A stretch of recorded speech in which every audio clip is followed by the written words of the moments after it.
Did you know goldenrod makes an excellent tea?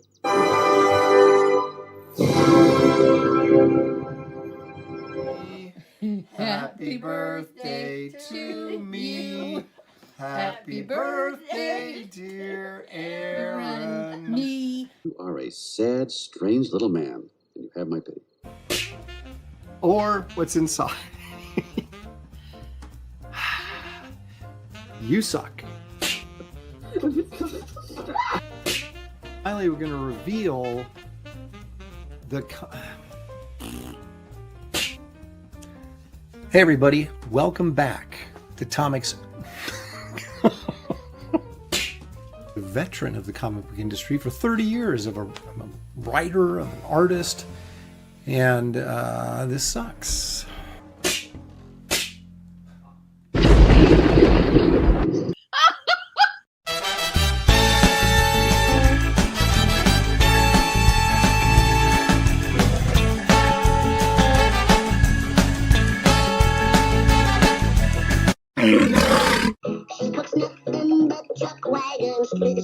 Stew, and her name is Minerva.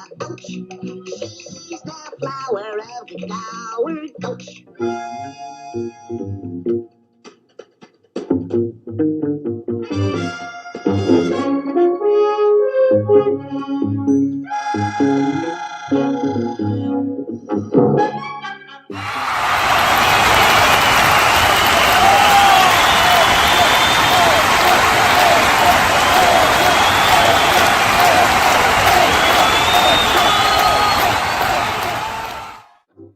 Don't start! We haven't left yet!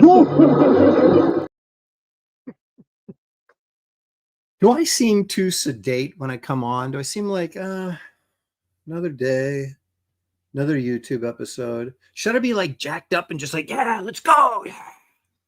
But then I would kind of like break my reputation as a grumpy old dude if I did that, right? So let's be true to myself and say welcome. It's Aaron Live. I am, of course, Aaron. And it's July 6th. We are 2 days past the 4th of July, 2025. And I am thankful that nobody in my neighborhood burnt my house down. Woohoo! And that's always a... we had somebody a couple years ago firing off, you know, what we like to call in Oregon illegal fireworks. You know, the kind you can do in Florida, but you can't do in, say, Oregon because of all the pine trees and, you know, forest fire potential and stuff. They're firing off these Roman candles, whatever they were, and shot one right on our roof. And it just went sideways and lodged in our roof. And I thought, oh my gosh, here goes our house.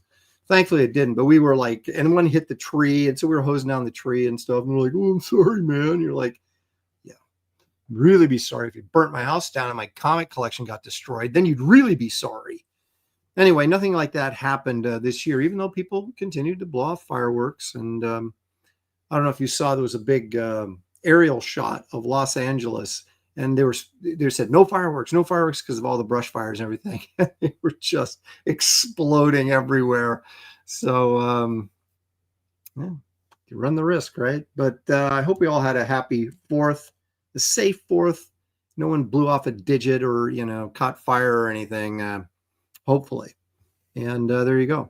So it's not a new year, but it feels kind of like a reformation of our freedoms as American citizens. Feeling pretty good. The reason I was a couple minutes late is I just got through trying to explain to my mom how the big, beautiful bill works and why there's some stuff in there that she's not happy about, or that probably many of us are not happy about, in order to get the stuff that we are happy about in it.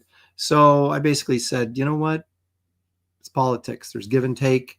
You got to take the good with the bad, unless you have a super majority, which we clearly do not. But this isn't a political discussion. It's not a political show. I'm just saying, I was trying to explain to my almost 94-year-old mother how this great country of ours works. Anyway, so here we are. I realized yesterday I was going to do Bernie Wrightson covers today. And then I said, oh my gosh, I skipped right over Marie Severin. We did not do Marie Severin when I was still in the 60s. Now we're in the 70s. So I'm going back. We're going back to the 60s. I'm going to bring up some Marie Severin because I thought that her contributions were significant enough to do a little bit of, a little segment on her covers. So we're going to do that today, as well as a lot of other stuff. I've got some Bigfoot videos, some fresh stuff.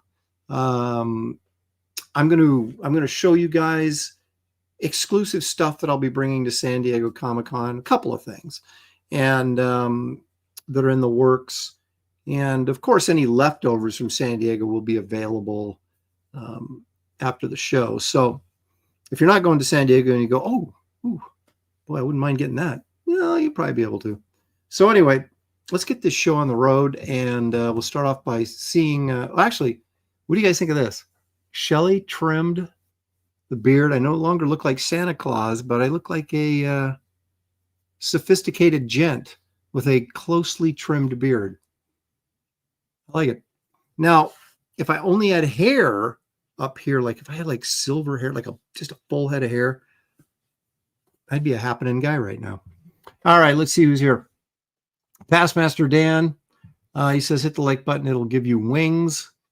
Creative Faye, hi, Aaron. Hope you're having a good Sunday. I also pray Shelley is doing well. Do you all have a good Independence Day? Yeah, we had a good Independence Day. We did nothing and liked it. I did grill hamburgers, though, and they turned out pretty good.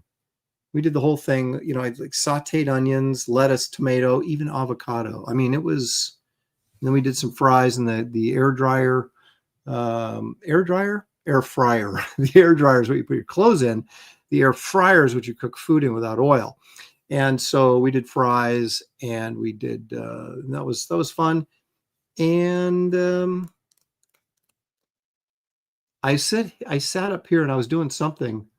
I think I was working on something. I was doing layouts, I think, for Wraith of God, and listening to explosions around my house. But that was about the extent of it. When your kids are gone, I'm not one of those guys who go out and spends like $200 or $300 on fireworks and just goes nuts in my neighborhood. I mean, it's like we got them. We had kids. Kids are gone, or at least they're not kids anymore. And so all I look at is, hey, save me some money. But yeah, it was fine. Sequential Treasures is here. Wow, spotlighting Marie Severin before John. Bold move, Aaron. Here's the problem, though, with John. John did some good covers, but a lot of John's work was inking other people, especially his cover work. He did war comics, of course, and I love John Severin. I love him. In fact, Cole is one of my all-time favorite series. Now, Marie did the pencils on that, but John Severin inked them. And of course, John made them his own. And he inked Herb Trimpe on the Hulk. I never liked Herb Trimpe, but I did when Severin inked him. Of course, Severin did the great cover for Combat Kelly #1 from 1972, Marvel comic. He did a lot of Nick Fury when he was just Sergeant Fury and his Howling Commandos. Did Western stuff. But John kind of moved out of comics and was doing mostly like Cracked magazine stuff in the 70s and commercial art. So I don't know that if his cover resume is quite as impressive as Marie's is. And so we'll take a look at it. It's always open for discussion. Sequential Artist is here, not Sequential Treasures, but C. Quinn Shull Artist. He's here. Excited to witness another valiant attempt at entertainment. Eventually I'll get it right. Do you guys know I've been doing this show for almost 5 years? Is that just insane to even think about? But it's true. And you would think that it would have gotten better by now. No, what are you going to do? Pantheon's here. Leg Kick is here because Leg Kick is almost always here. The Geek Easy's joining us. Marcus Killigrew, purveyor of all things pop culture knowledge. I'm sure he has plenty to say about Marie Severin. Geek Easy. Oh, if you ever find out you have a fracture in a small bone in your calf and not know about it, it sucks. Walking is painful. I broke my arm 3 times, and that is all the breaks that I want to have for the rest of my life. Thank you very much. But they hurt. Broken bones are not fun. They say delivering a baby is the number one pain. Number 2 is broken bone. So, and then like number 3 is kidney stones. And I've had broken bones and kidney stones. So there's Randy Howell all the way from Canada. Best Age Comics is here. Gen X Catholic, who had some concerns about my, I posted my Rosie the Riveteer print on the 4th of July, saying that, basically saying that, this is the kind of messaging that gets us in trouble with feminists. But I look at it and say, the women did work during World War II because most of the men were off fighting the war. So they worked in these factories, putting together airplanes and the war machine. And I thought, I thought my Rosie was strong, but still pretty attractive and probably a nice gal to come home to. So that's just how I'm looking at it. Bub66 is here.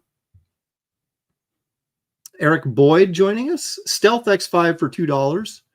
That reminds me, I got to show the David Williams Hulk. I posted it on Twitter, but I'll show it again because I'm gonna get out my trusty pen here and make a note of that so I don't forget it. We'll do that. D. Williams Hulk. We'll show that because Stealth X5 is the proud owner of that piece, by the way, and it turned out really, really well. I was very happy with it. You never know when you're inking somebody else, especially when you don't do it a lot, which I clearly do not ink other people very much. So it was a good exercise. Anyway, did I say Stealth X5 for $2? Hello, Stealth. Thank you. Appreciate that. Zeno the Stoic is here. He says, I look like Robert E. Lee, except I'm going to be a winner. Let's see here. Geeky says, there are a few new videos of Bigfoot streaming. Have you seen them? I think I'm up to date, but, they always, they creep out on different formats and platforms. I try to bring ones, at least, they may not be new, but at least they're new to me, to the show every week. And it's been a pretty busy Bigfoot year so far. Nothing I've seen has, convinced me of my cynical ways, but there is plenty of material out there, and maybe we'll get lucky. What else we got here? Corey Landis is joining us. The kids loved Mad and Cracked, I guess. I loved John Severin's depiction of, I can't remember the little dude's name with the blonde hair that was the host of Cracked magazine. I actually kind of liked him better than Alfred E. Newman. Maybe just because Alfred E. Newman was creepy. He was just really creepy looking. The kid from Cracked magazine was kind of cutesy, kind of fun. But Alfred E. Newman was creepy. But Mad Magazine was a superior magazine, but Cracked was decent. Jeff Botts is here. He wants to know if anyone's mentioned Uranus yet. That's an excellent question. Has anybody mentioned Uranus yet? Well, what do you think about this? The James Webb Space Telescope has captured an amazing photo of Uranus. This new image shows Uranus's faint dusty rings in unprecedented detail. Uranus is unique.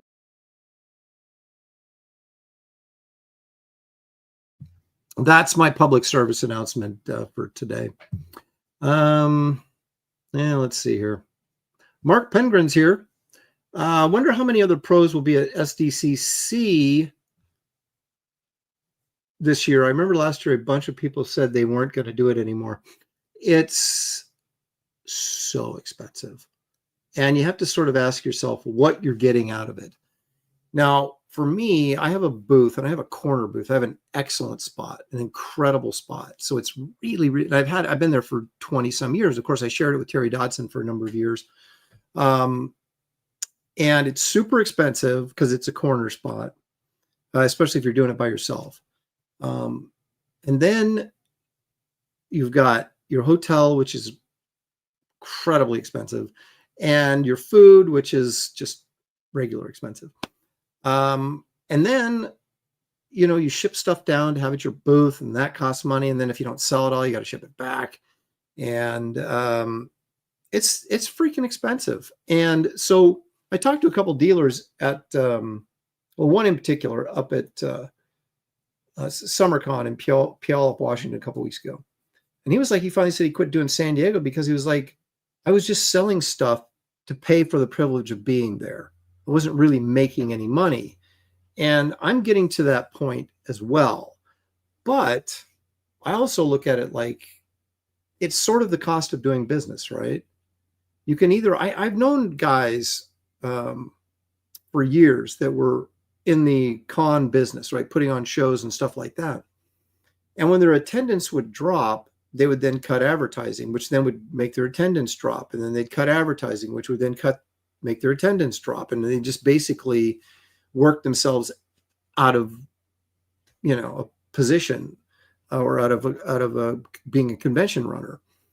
And so I think you want to have a presence. It is that in New York are the two biggest comic book shows. And New York, I won't go there because until they actually get someone in as a mayor in New York City that's actually going to clean the place up and not let criminals just run rampant, I have no desire to go back to New York.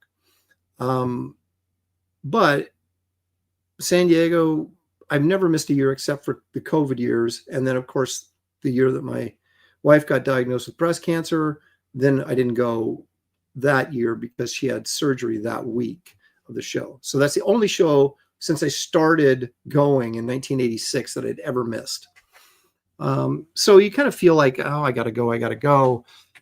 And then you go and you're like, why am I here? There's no green room anymore. We used to go, DC would put up a green room upstairs, right? And they had food and and so you could come in, and if you were a DC guy or a freelancer that might work for DC or someone they liked or whatever, you could go in there, get free food all through the day, get away from the crowd. They had a bathroom up there that you could use, so you didn't have to wait in line downstairs. And it was nice, but that's gone, right? And it's not a show that you go to make connections and business deals. That used to be the case. It was like you never wanted to miss San Diego because everybody from DC was there. Everybody from Marvel was there.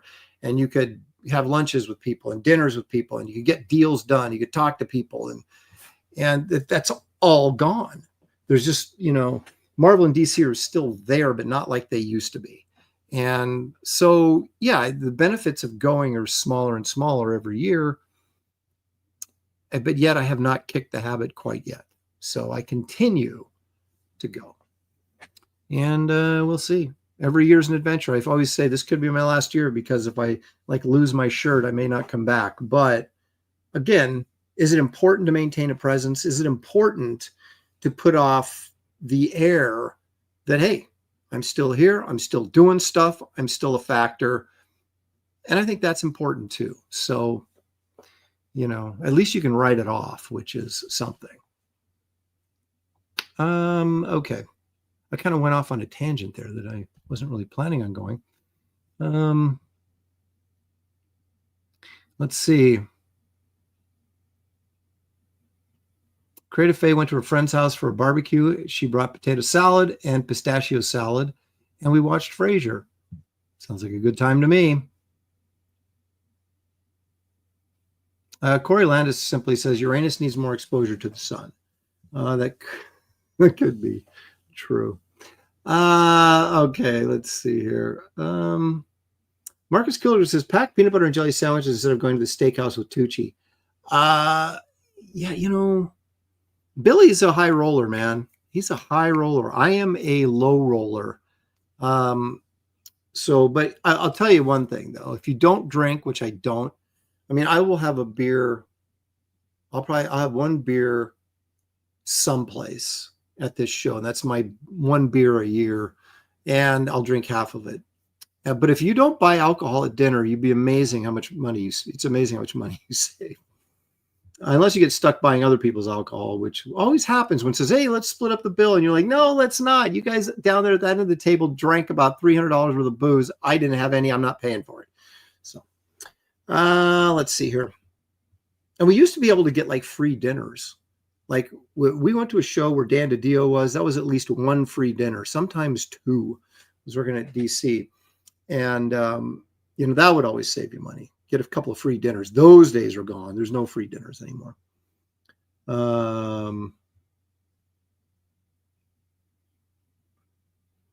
Let's see.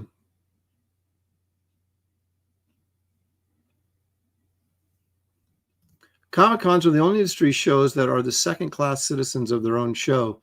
It is true. And that's the thing, right? And let's be honest, right? We do stuff to make money. That's why you work. That's why you do stuff, right? And so even though Comic-Cons are entertainment for us, as if we go as fans, people putting on the shows are doing it to make money. They're not doing it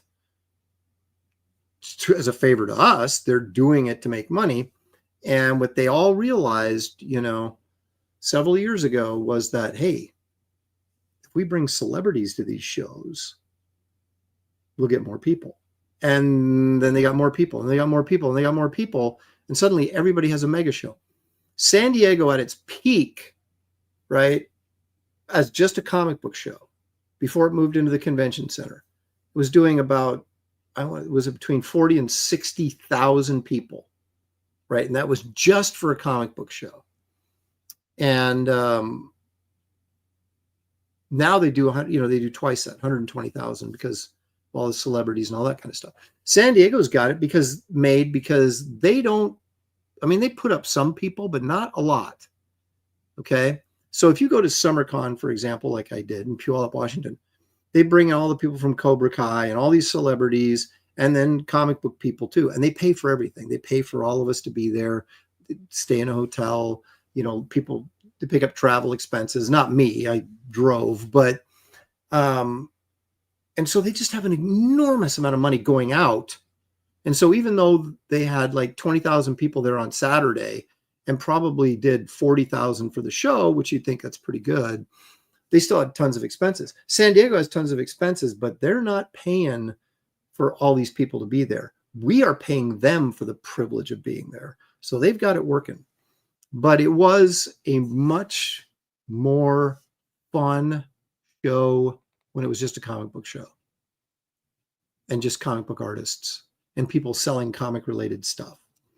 And then Marvel and DC and Kamiko and Pacific Comics and First Comics had their booths, and you could go and sit there and stand in line and show your portfolio and get ripped apart, and then go, as you're crying through your portfolio, go buy an old comic book to make yourself feel better. I'm not saying that was my story. I'm just saying that it probably happened. But those days are gone, right? So comics are now, everything's called a Comic-Con, but they're like the least important aspect of these shows now. But at least we're still included. So now I know guys that put on, dealers that put on shows, and they invite, like, okay, Terry's Comics, I'll give him a plug. Terry's Comics, for example, has a lot of good stuff. He's a big dealer. And he puts on a show down in California called the California Comic-Con. It's in Orange County someplace. I went there one time. It was like was it a 1-day show or a 2-day show? It was like Saturday, Sunday, or it might have been just 1 day. I can't even remember. But it was a small show. But if you're, he had several creators there, myself included. And then a ton of like really good dealers. Not crap dealers, but really good dealers that had a lot of good stuff. And I thought that was great. If you're a comic book fan and you're there to buy comic books or comic art or comic related stuff, those shows are great. But they're very few and far in between. Most of them are these multimedia cons and events, and that we just happen to be tucked in a corner someplace. So there you go. Past Master Dan says, someone needs to organize a centrally located mega show that focuses on the craft. No nonsense presentations and mercantile equals fun. But see, that sounds good in theory, but how many people, if you had like a huge talent turnout, well, okay, that's not even necessarily true. In the 90s, I was at shows. Dark Horse used to put on this show in Portland. And they had, I'm not kidding, one year, Adam Hughes, John Byrne, Todd McFarlane, Frank Miller, Mike Mignola, Arthur Adams. I mean, right there, that's enough. And I was there. And some other people. And it was tumbleweeds, which I could not believe. For the overall show. I mean, there was a big, Frank Miller had a huge line, McFarlane had a huge line, but John Byrne, in fact, I made fun of John Byrne because he didn't have anybody at his table. But that was kind of a revenge make fun of from when he pissed me off earlier. But anyway, so the point being that you can do that and still have nobody show up. Now, I don't know if that was bad. Dark Horse just didn't promote him well enough or what. But I just remember going to those shows. I went to 3 of them, and they had just incredible guest lineups. And it was just nobody there. It was remarkable. So I don't know. Saying no garage sale cons. No, you got to have good stuff. You got to have good stuff. Gosh darn it. Anyway, speaking of good stuff, you know who's got good stuff? Frank Frazetta has good stuff. And let's take a look at some of it right now.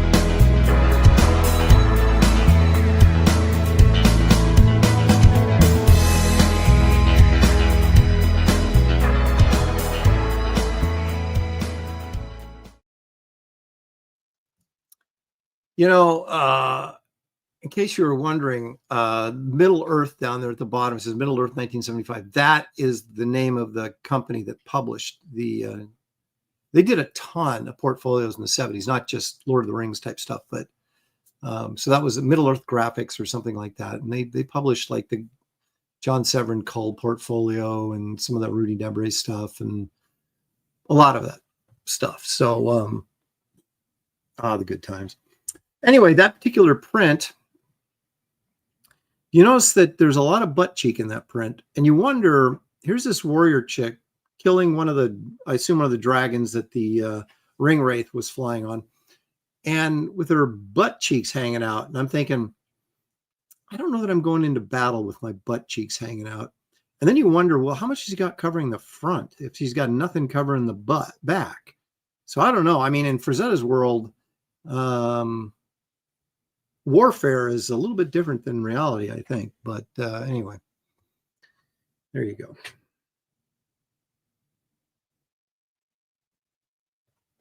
Marcus Killer Goose says only Frazetta could find a way to put some bare buns in a Tolkien portfolio. Indeed, and it's true. But that was his thing, right?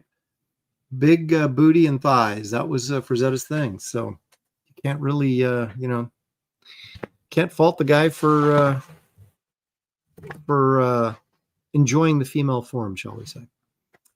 Anyway, to be able to put on a show that's this extravagant, that has the level of special effects and special features and the witty and insightful commentary requires some form of backing, what should we say, a sponsor, advertisement. And so I'm really happy to be the sponsor of my own show.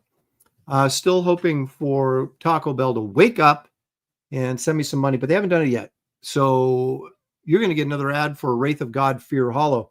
And I'll tell you something right now. This is a good thing.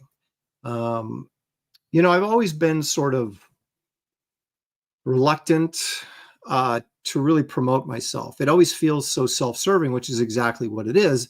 But the reality is, if you have a product, the only way you get people to buy it is if you sell it. If you don't sell it, they don't even know you've got it, or they think, oh, he doesn't really care, so why should I care?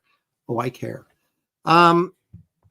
So, years ago, I formed this company called Empire Comics. You can see the sign right above my head. If you look directly back behind me above my head, you'll see Empire Comics.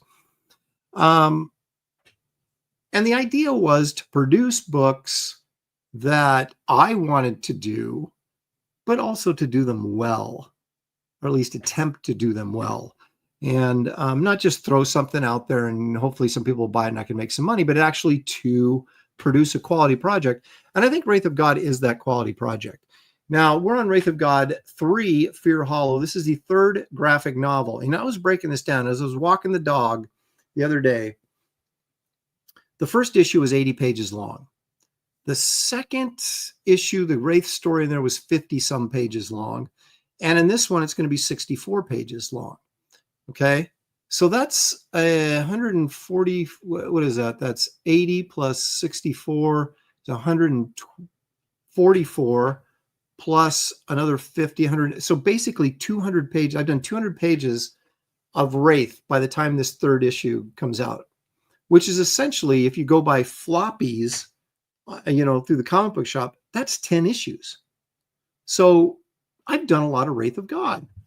And I think they're all really strong, exciting stories. If you want a little bit of superhero, you want a little bit of Western, you want a little bit of monster, horror, this is the book for you. Let's face it, folks, as Stan Lee used to say, this one's got it all. So in this particular incarnation of Wraith of God, the Wraith and Esther, and if you don't know who these people are, man, you got to get caught up. They face off against the Headless Horseman. This is a cool story because not only is it the Headless Horseman, and we all love the Headless Horseman, but we get some backstory, more backstory about the Wraith's origins. We get more of that sort of uncomfortable character stuff between the Wraith and Esther. I mean, where's it going? It's progressing, but how is it progressing? Some of that fun stuff. And then there's just tons of action and monsters and crazy stuff. So I highly recommend this book. And I'm not just saying that because I wrote it and drew it and published it, or am publishing it. You have 4 cover options. You've got cover A. You've got, of course, cover B. It only makes sense to follow that up with cover C, which has become my favorite now. It wasn't my favorite when I first did it, but the more I love that funky yellow background, and I love the 1972 Marvel look. It's just good, nostalgic fun. Makes me feel young again. This one's fantastic, though. This painted cover by the great Chris Stevens. A good friend of mine, a good friend of the show, always helping out. I paid him, but his willingness to, support the campaign by contributing to it was very nice. And just, in fact, he asked, right? Because he was originally going to do a cover for me on Wraith of God 2, but he couldn't make it work schedule-wise. And so I got him to do a Kit Carter cover. But then he comes back and he goes, man, I really wanted to do a Wraith of God cover for you. And I went, then do it, man. Because I usually try and every campaign I use a different guest artist. But I was like, you know what? I would love to see it. And then he came back with this and I was like, whoa, apparently he did really want to do it. So anyway, these are the 4 cover options you've got. Here's a little bit of the color interior work. Now, yeah, you're like, oh, show me more, Aaron. No, I'm not going to show you more because if I do, it'll ruin the story. So here's, 4 pages colored by Jason Wright. They give you an idea of, the look of the book, if you will. We've now hit 3 stretch goals. Okay, we've unlocked 3 stretch goals. So we get the old style editorial page that you guys will remember from the first 2 issues of Wraith of God. If you backed them or read them, you would know this. And there's also a character value stamp, an Empire Comics value stamp, and they're just like the old Marvel stamps used to be in those books. And this one's going to be Garbage Man. It's not colored yet, but it will be colored. Actually, it's flatted. I just haven't finished it up yet.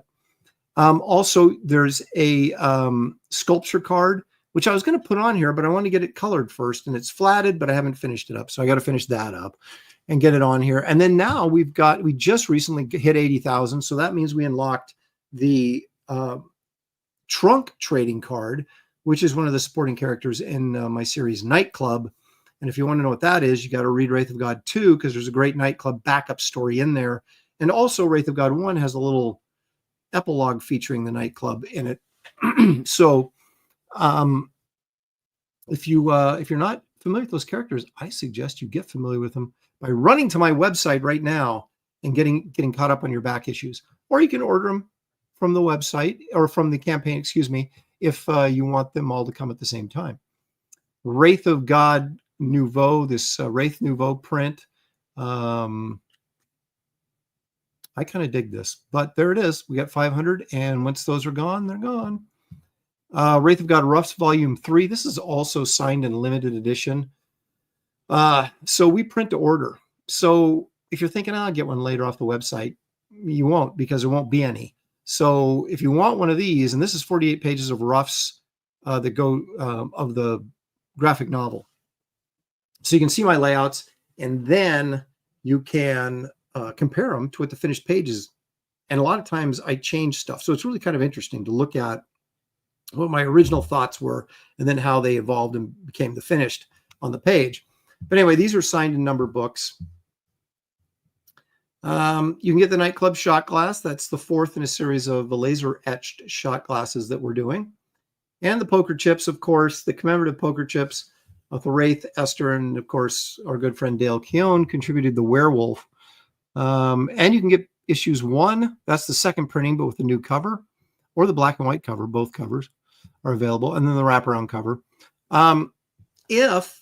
If you said, Aaron, I can't wait to read 1 and 2, you can go right to my website, aaronlopresti.com. There's a link in the description of this video, as well as a link to this campaign in this video, description of this video. So you can go right to my website and order these books, and they ship immediately. And so you'll have them in a few days, and you can read them.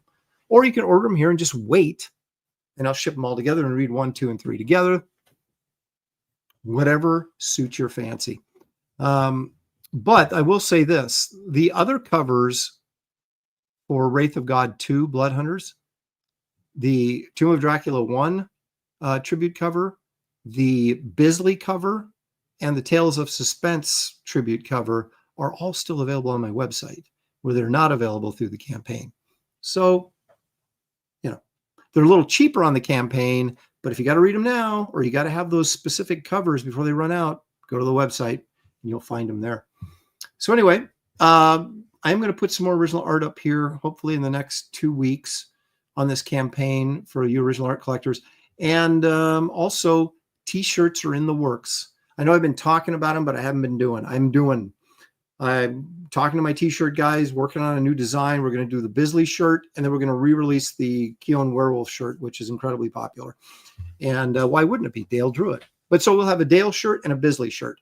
So both of them rock, and be looking for those very soon. Hopefully I will get designs from him, or at least design for the Bisley shirt. We already have the werewolf shirt designed. So I'll put those up on the campaign in the next, hopefully this coming week. So there you go.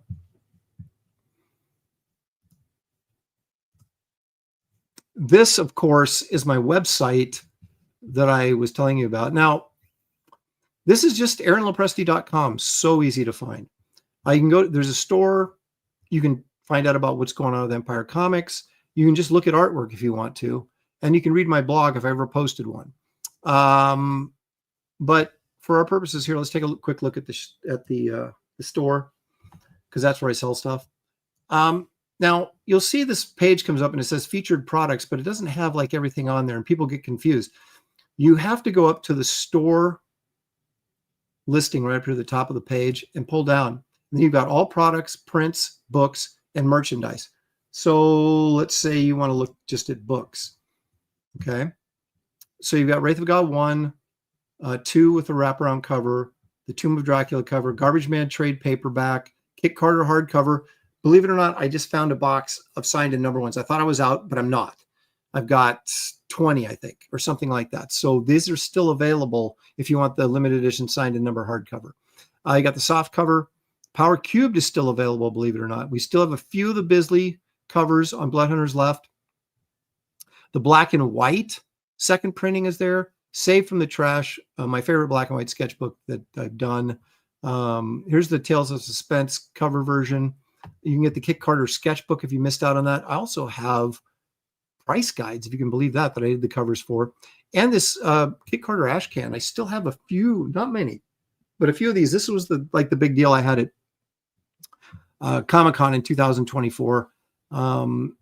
Is this signed in, I don't think it's numbered. I think it's just signed ash can.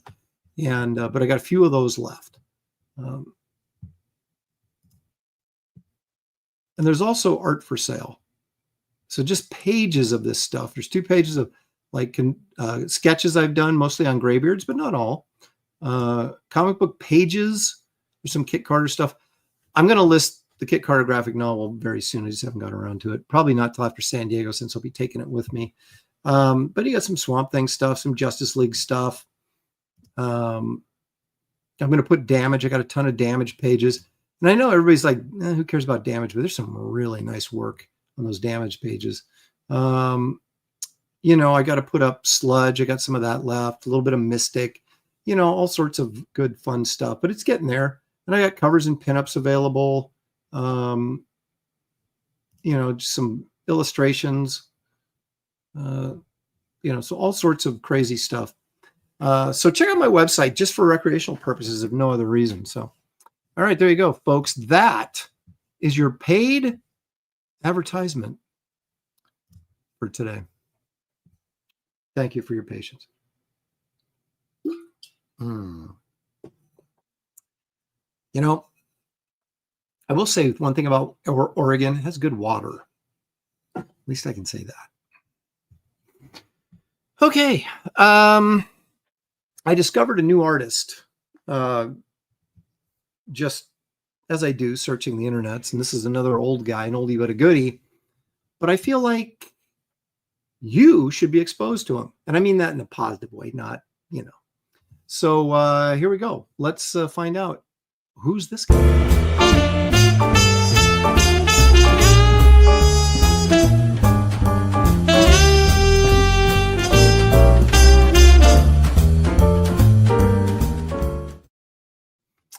I was just playing a little bass there. Okay. So who is... Oregon has good water because hippies don't wash. I get it. That's good. No, that's true. Paul Taylor for 10 Canadian. Thank you, Paul. Says, you need a snappy title for your blog, Aaron. Alliteration is usually easy to remember. Aaron's Antics, Lopez's LARPing, Lopresti's Largest. You're welcome. Thank you, Paul. Paul, of course, is a resident biologist, but now apparently he's an English major as well. But thank you for your clever witticisms. And if I ever get motivated enough to actually name my blog, I will do it. But see, once you name the blog, that means you're investing in it, and you have to like then blog. And I'm stretched so thin. It's hard to make time for all this stuff I'd like to do. Mickey says they have good water because they don't send letters. I don't know that that's in any way connected, but she wants to know where her letter is. It's down. There's a stack of letters, a small stack. I don't have many left, but there's stacks down by the downstairs computer in the mailing room. So all I really have to do, Mickey, is go down there, fold the letter, stick it in an envelope, put a stamp on it, and send it to you. That's all I have to do.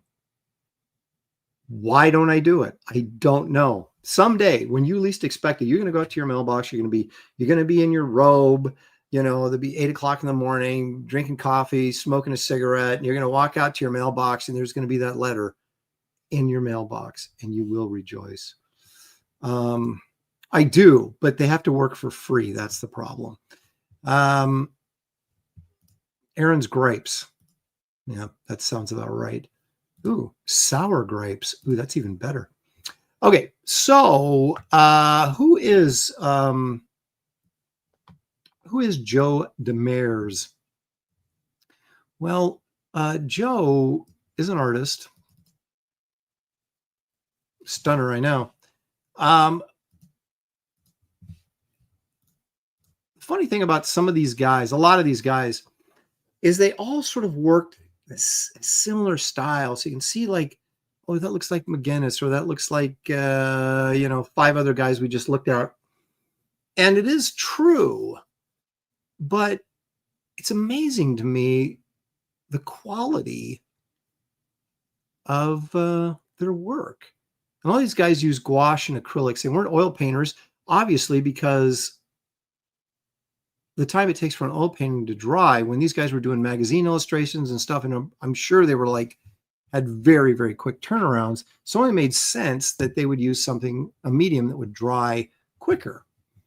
So you see a lot of them using the same sort of paint and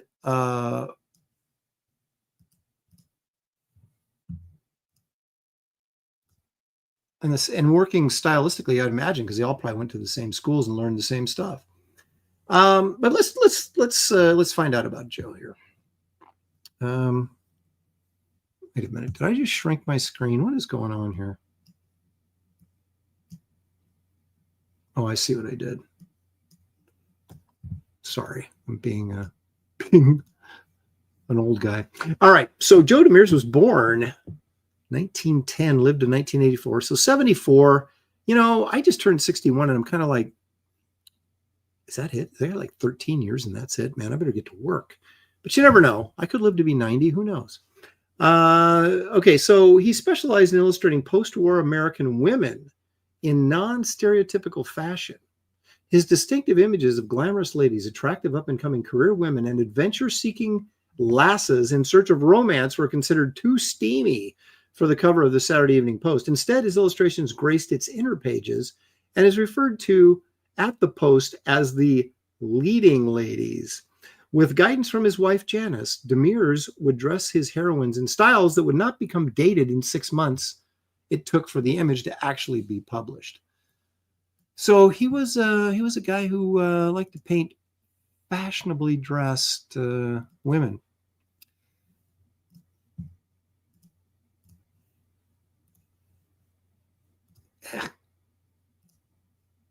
Look at this face and hands. And again, if you look at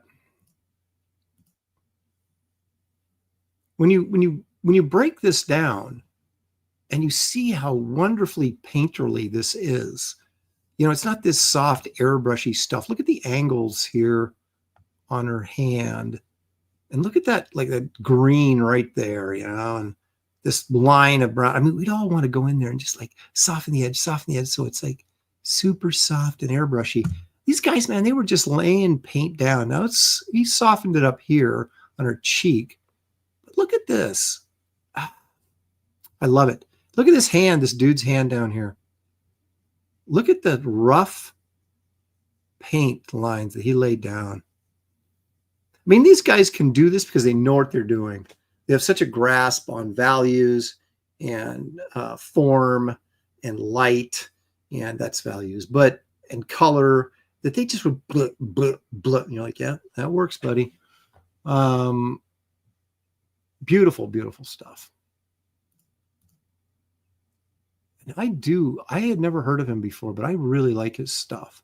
Look at that hair. Look at it's just like, look at the brush strokes in the hair. I mean, you can see it all there. And you think, man, that can't be that hard. And yet it's all about the color choices and the value choices and the drawing, of course. But just sensational work. Yeah, let's take a look at this. This is a bit saucy here.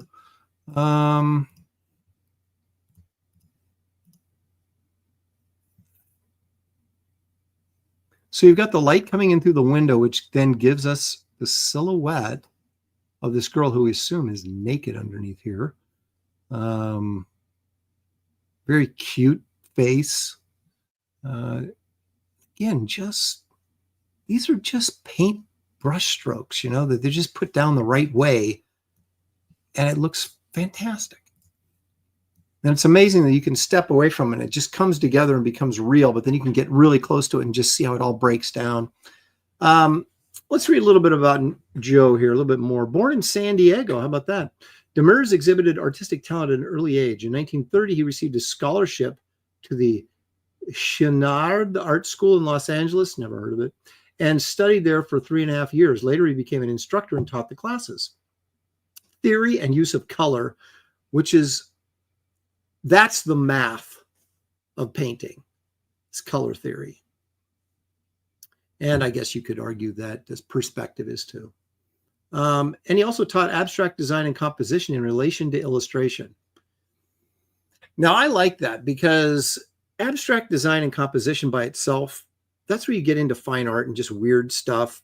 But when you apply it to illustration, which was then how you get paid for doing your artwork, working commercially, it has value. Through the years of the Great Depression, MERS found work as a production designer and illustrator in the motion picture industry. Working mostly for Warner Brothers Studios, he created comprehensive drawings of scripts prior to filming. That's interesting. While there, he worked with director John Huston on The Maltese Falcon, in addition to other films, including Arsenic and Old Lace, Cary Grant, and Angels with Dirty Faces, Jimmy Cagney, and Sergeant York with... I was reeling off names and then I just forgot his name. But you know him, Sergeant York, good old Sergeant Gary Cooper. There we go. Let's see, where are we at? Paul Taylor says, the math of painting. I once took mathematical applications in biology. I took my nephew to class and he said it was the most boring class he'd ever attended. That sent him off to business school. Oh, Michelle Bowers is here with her sword in hand, no doubt. Kellraiser. Oh, that's interesting. Kellraiser says, looks kind of like the Bangles' Susanna Hoff. Susanna Hoff, has there ever been a white woman that has aged as gracefully as she has? I mean, she doesn't look like she's had any work done, but she is stunning looking. And she's, what, in her 60s? You see that with Asian women a lot, that they get older and they still look fabulous. But you don't see it with white women that much. But there you go. She's the exception. There's always an exception to every rule, or so I'm told. Okay. So that would be the After a Bangles concert, apparently. Don't know. I've got more. We're just scratching the surface here. This is interesting. His work, his later work, and I assume this is in the 50s and 60s, has that kind of pop art feel to it, right? You've got this sort of minimalistic background and, look at this flat yellow. He didn't go in there and try to put, like if this was brass or something, he didn't go in there and try to put reflective light on it or shadows. He just flatted it. It's just flat yellow. Boy, I don't know. I guess he's going out to sleep on the couch. He doesn't look that mad, neither does she, but apparently that's what's going on. Love her face, though. Love her face. But look at that minimalistic background. It's very, let's say, I don't know what else to call it besides pop art, kind of feel to it.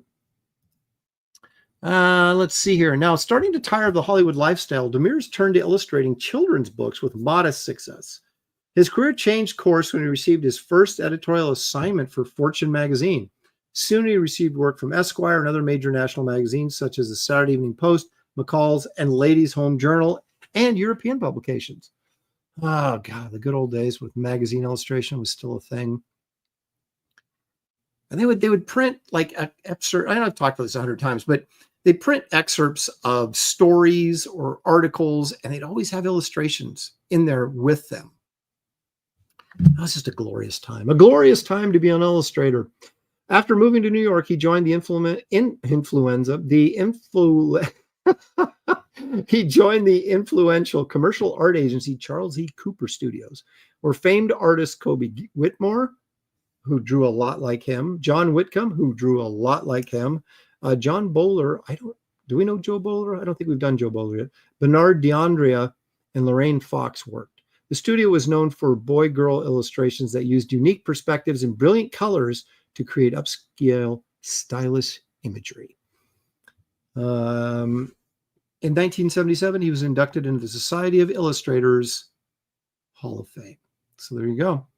Joe Demers, you probably never heard of, quite an accomplished illustrator back in the day. But isn't it amazing how there's just very few? I guess it's like comic books, right? There's a couple of artists. Everybody's heard of Art Adams. Everybody's heard of Walter Simonson. Everybody's, heard of, Neil Adams. But then there's a bunch of people that maybe some people have heard of, and then there's some people that no one's ever heard of. And it doesn't mean they're not doing good work. It's just, are they on the right projects? Did they get the right promotion? Were they doing the right thing at the right time? Was their style so unique that it made everybody stand up and take notice? The same thing with commercial art, right? A lot of these guys were really good illustrators, but they were all working in a very similar style and a similar approach. Like we just described, the studio that he worked in, where they're all kind of producing the same type of material. So it's hard to get outside of professional circles. And I guess when you're a commercial artist, all you care about is professional circles, because those are the people that are hiring you. And as long as you got a paycheck, you feel pretty good. But after you're gone, or after you retire and people are, you'd like people to remember your work and know of you, I guess. I mean, we'll all be dead, so it's not going to, whether, regardless of what you believe, you'll either be in heaven, hell, or you'll be in non-existence. And so you're not really going to care what people think of your work after you're gone anyway. But it would be nice, I think, to leave a legacy that people go, yeah, Lopresti, he was the guy who did that. And it was good. Look at this. Look at her eyes. This is such a great piece. The hand. I mean, yeah, these guys use models and whatever, but still, look at the hair. Look at the paint strokes in the hair. I mean, look at this. What is going on here? It's just like, I'm done. I've got hair. And it just works. It's so good. And yet it looks so random. And yet it's not. God, what beautiful eyes. These eyes are incredible. Just a great piece. He did really nice faces. I mean, if I saw this, if I was like at let's just say I was a booth at San Diego and I had a little bit of money in my hand and I came across this painting, I would buy this. I'm just saying. Look at this.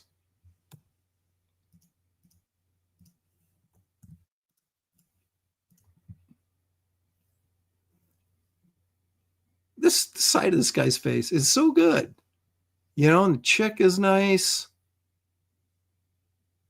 And look how soft the nose is. He did a nice job of that nose. Flat red for the nails. Look at the coat. It's just black. It's just solid. Few highlights in her hair, but not many. This blue coming in over here and greenish blue there. Very interesting. And again, very painterly. It's like, what does this little bluish green splotch on the guy's face have to do with anything? But it's just nice. It works. And, he's bringing the green from this tie up into here. And it's over here in this avocado or whatever that is, pear. And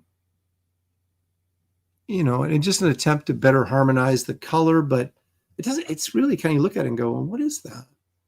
So there's a certain amount of, when you're painting, or you don't just want to, and I have this problem. I don't think outside the box. That's my biggest problem.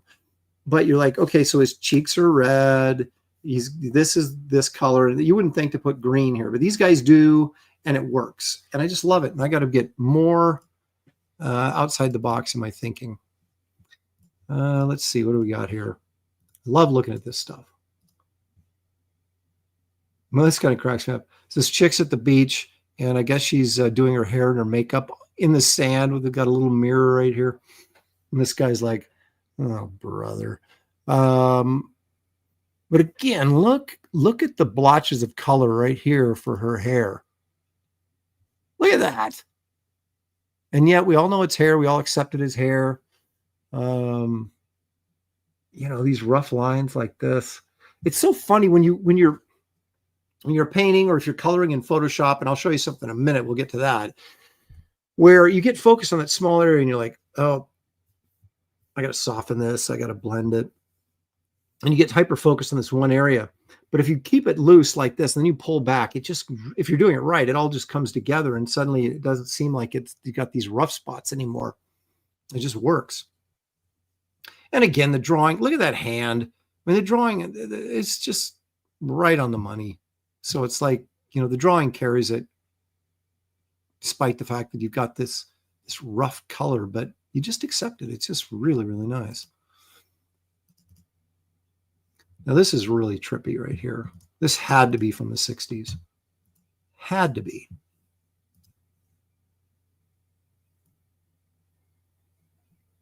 I mean, this isn't exactly flat, but it's pretty much flat. I mean, you can see the brushstrokes. He's worked, you know, there's lighter and darker violet in there, but really extremely flat colors here. A table, these flat color, this black suit, flat color. Faces, though, have some detail in them. But look at this napkin down here. Very, very stylized. Very pop artish. Look at the background. It's really just color, suggestions of color.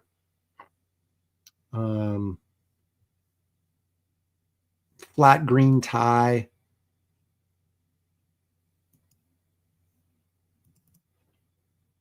Now look at this figure work here.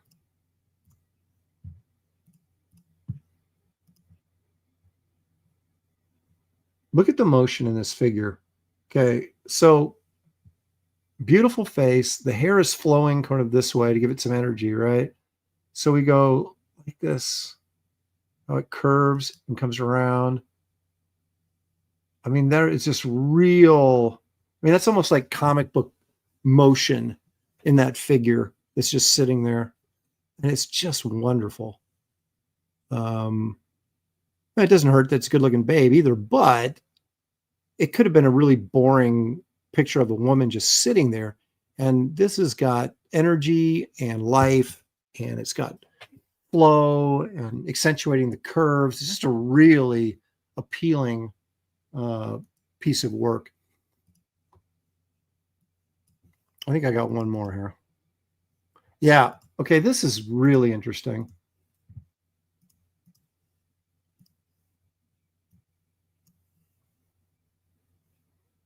Look at how detailed this face is. And then your green dress is very sort of, there is some color in here, but it's not done in a way that he's depicting shadows or something. He's just breaking it up. And then this is very flat as well. But look at the hand, and the guy's face, you know, and the hand and her face, just super well articulated. But what is going on with this red blazer right here? Now, I can only guess. I would love to ask him. But this red pulls you right here, which I'm assuming brings you to her face, is what he was going for. But it's just really interesting that you would put just a bright red coat on a small figure in the background. But if it goes right here, then you're going to go right up like this, and maybe that's what he's got going on here. I don't know that I would have thought to do that. I probably would have put that red in there and went, oh, it's too red. I need to knock it back. So that's very, very bold. But I think it works. And just the composition's incredible too. They're all the way over here on the right-hand side of the page. You got all this other stuff, you know, this dead space over here. Now, maybe this is a book cover and you got a title and you know, whatnot. But it's a really cool composition. Everything's happening right up here. So you have this dead space here. So we're going to assume there's a book title there maybe or something. I don't know, but it's just a great piece. Very, very interesting. And bold. I mean, I love her face. I just love her face. It's so well done. But this red right here is just really a crazy choice. But I think it does what I would assume that was his intent. But I mean, to draw your eye right here and then go up like this. But interesting choice. I don't think a lot of people would have guts enough to make a choice like that. But I'll tell you who does. Joe MERS does. And there you go. If you've been, sitting around your house going, man, I wish I knew more about Joe MERS. Now you do. And you can thank me for it. And a great way to thank me for that is to hit the like and subscribe button to this channel. Have you guys noticed that Andy Smith's channel is killing me now? I used to be like 1,000 subs ahead of him. Now I'm almost 1,000 behind him. Now I know he's posting short videos of, drawing and stuff like that, and that always helps. But I still think that I should have more subs than him. So help me meet that goal. That's all I'm saying. Just help me out. Like a friend would help another friend. Help me out.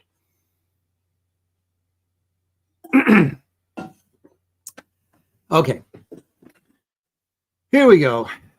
Let's get into the San Diego talk, shall we? I'm gonna couch this in one of my regular segments because I don't really have a San Diego comic book intro segment thing. Apparently, I don't have anything. What am I looking for here? I've got way too many intro videos and I can't find them. Here we go. So we're going to shoehorn San Diego into this segment.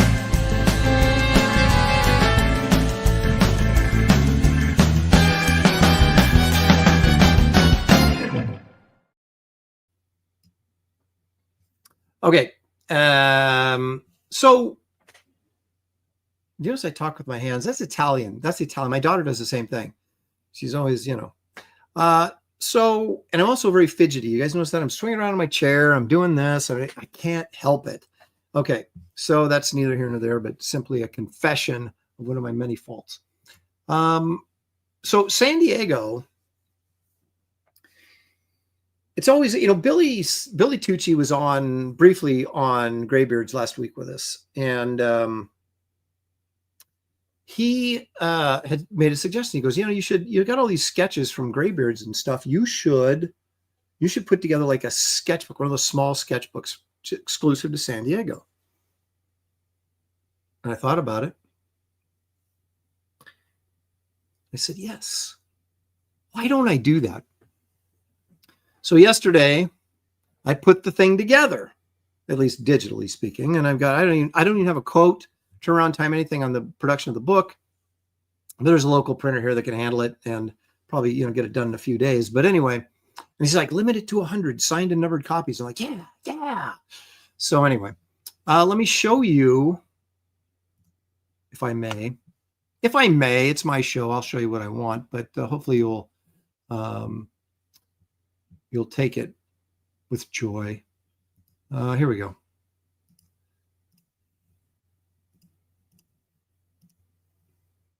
Now there it is. So it's going to be a 24-page booklet, and will be signed and numbered on the inside front cover. And there you go. That's the front cover and the back cover. As you can see, it would fold like this, be stapled on the spine. And it's got 20 of I don't know, the very best sketches I did on Graybeards, 20 of my faves. Let's put it that way. And so we're going to do 100 of them. I've never been one of those guys like Frank Cho, right? Frank Cho will show up to San Diego with 1,000 copies of a sketchbook, right? I mean, like a hardcover, shipment, and got 1,000 copies. And he will sell every freaking one of them and make, $20,000 or $40,000, just selling these books. I'm like, gosh, do you think maybe I can sell 20? So there'll be 100 of them. So I would be very shocked if I sold all of them at San Diego. And of course, whatever's left, I will offer to you guys when I get back. So I don't know what I'll sell them for, 15, 20 bucks, something like that. We'll see how much. I don't know how much it's even going to cost. That will determine how much I charge for them, is how much I get stuck for the printing. And that's right. Paul Taylor says, just take half the year. Good marketing idea requiring zero work. That's it. I do want to do a full and complete Graybeards. And I can't do a book with all of our art in it simply because then you got to start splitting up money and saying, okay, well, I only get a third of this, but I have to do all the work because I have to put the book together. So what I'm going to do is I'm going to put together a full book of Graybeard's studio work and probably put just about everything. There's only like 3 or 4 drawings I've done over the years that I'm like, that I wouldn't put in there. But this is going to have a few. So it is really a sketchbook ash can in addition, meaning that it's a promotion for the bigger book down the line. But, you know, signed and numbered, limited edition would be a cool thing to have. Well, Mark Pengren saying, take pre-orders. Well, I'm going to limit it to 100. That's kind of the fun thing about, you want these art books to be collectible.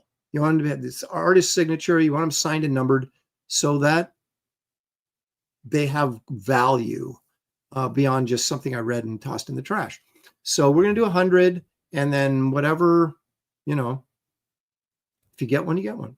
Like I said, there will be, I don't know how many I'm going to sell at San Diego, but you have to do promotional things for the con because it's so important you make money at this show because it costs so much, as I said earlier, to do the show.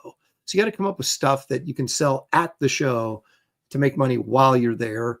And I know you guys are like, well, I want one too. And I know I get it. But there'll be stuff left over. So there's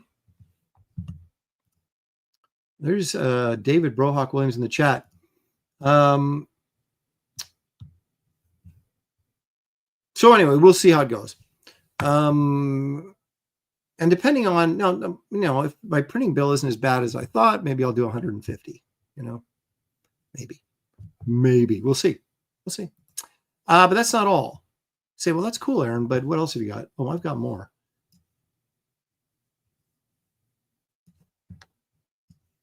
What do you think of this? Maybe this isn't done, but I'm working.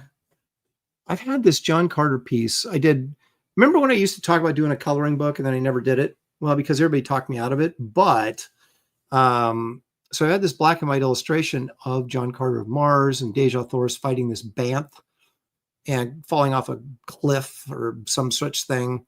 And I was like, I got to do a print of this. And so here I am coloring it, and I'm not done with it. The lion is the Banth is pretty much done. John Carter's pretty much done. I haven't done Deja, and I got to do the rocks and the city and the background and all that kind of stuff. But this will be at San Diego as well. And of course, you know, it'll also be available on my website right after San Diego. So if this is something that interests you, you'll be able to get this as well. And these all come signed and numbered. I'll be like, probably do 100 of them again. It seems to be a nice round number.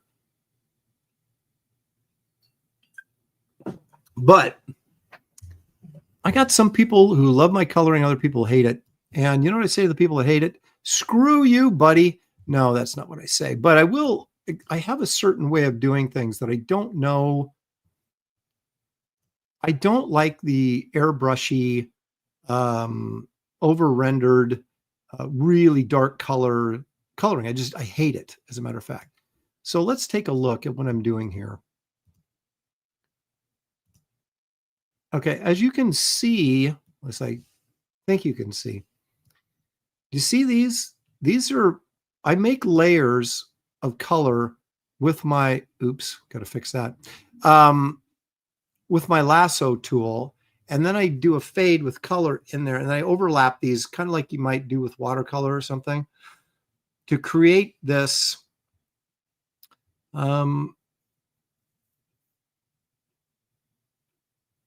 sort of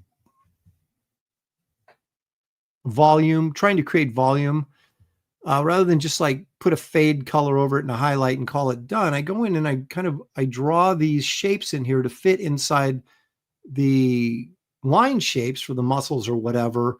And then I create my light and shadows off of that, as you can see here. And I just do layers over them. And it's kind of a slow process because you're essentially drawing over the drawing. You're drawing with color now. And sometimes I follow the line. Sometimes, as you can see, I create new shapes, you know, in here. And you can see the shapes on John Carter's figure. And then where I put, and then I got some of this red from these rocks kicking up underneath here. And then drop my highlights in. But I don't know. I prefer this. I don't like the really overly rendered, airbrushy, super hot highlights where everything looks like it's made of chrome. I just don't like it. And so therefore I don't do it on my stuff. And I know a lot of people are, totally into that sort of image coloring, and it's legit. I'm not saying it's not. I'm just saying that I don't like it. So that's why I color the way I color. And other people can't color my drawings the way that I color them because I am drawing with the color as well. And they don't really have the privilege to do that. So I'm not saying it's better or for worse. I'm just saying that I like it better. And so I do it that way. But it's time consuming too, putting down all those layers of color like that. But we're getting there. It's getting close to being done. I got to finish Deja here, and then these rocks shouldn't be that bad. And I really went funkadelic with the background because I was going to do it all red, but then you kind of lose Deja there. And then it was like, if I just did it really dark, like a nighttime sky or something, then it's just like typical space. It's kind of like, where's the red? It's Mars. I want it to be red. So I threw some reddish orange in there, and then some of these other green and blues, and I kind of like it. So we'll see. We'll see what the final looks like, but that's something I'm working on right now as well.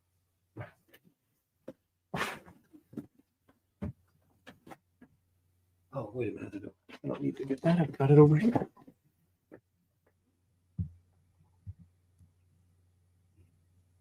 So I wanted to show you guys also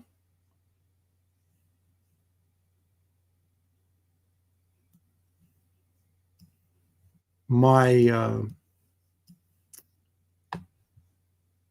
ink job over David Williams' Hulk.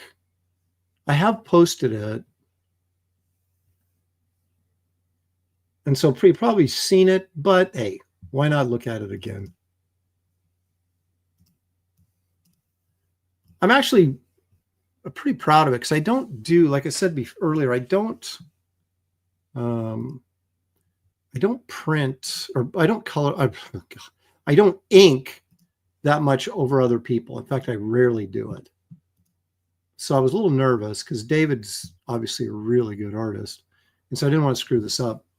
But I wanted to give it something that he doesn't normally get from other inkers. And that's kind of, like this kind of feathering up in here on the knuckles and things like that, cross hatching and things like that. It's more, it doesn't look like Kevin Nolan, but I say it's Kevin Nolan-ish, where he kind of goes in and adds a little bit of line work and some stuff that wasn't there to kind of give it a little bit of a different personality. And so that's what I tried to do here. And I think for the most part, it was pretty successful. This is all brush with the exception of this, these burst lines. And these lines here on the figure, I used a pen with, but everything else, like these and all this stuff is all brush. And I tried to go in here and give, like, you see these little angles, these little squared off, instead of making it really just round and smooth. To me, that starts to look like porcelain if you're just too slick.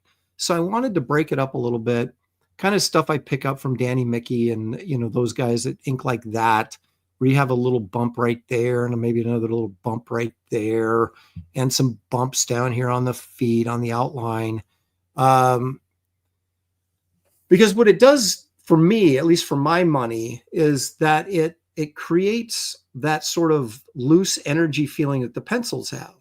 Because if you ink it, like if you go Joe Sinnott and you ink it really super slick, you can sit there and go, oh yeah, the lines are so perfect and blah, blah, blah. But it loses some of the energy that was there in the pencils because the pencils are rough. They have broken lines. They have rough edges.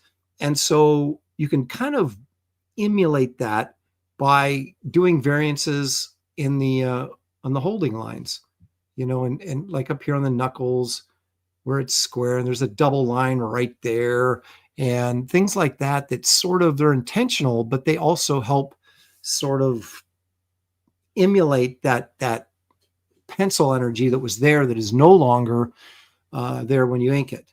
So those are kind of some of the things I was thinking about and fooling around with while I was inking this.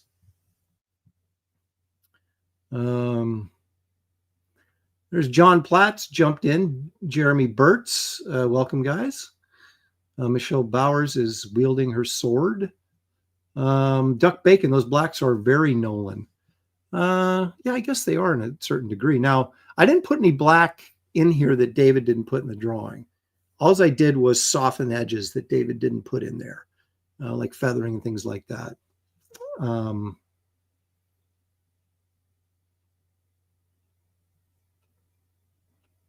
Tarks9 has joined us. Jerry Rasco. Hey, Jerry, thanks for joining us.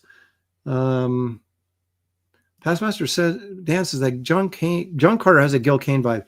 Yeah, the twisted body and everything. Absolutely. It's funny how I was never much of a Gil Kane fan when I was younger, but I've really become one as an adult.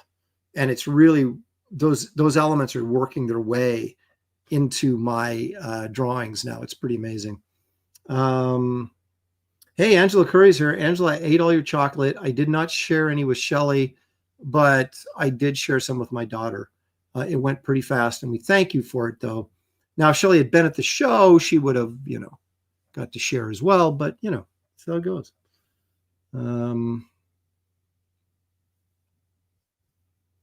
Okay, everybody's saying hello to everybody. Okay. So anyway, there you go. That, folks, is what's in my flat files at the moment, and that is a lot. I've also got page 48 of Wraith of God over there on the drawing table, getting ready to ink that very shortly. So we're working on everything at once.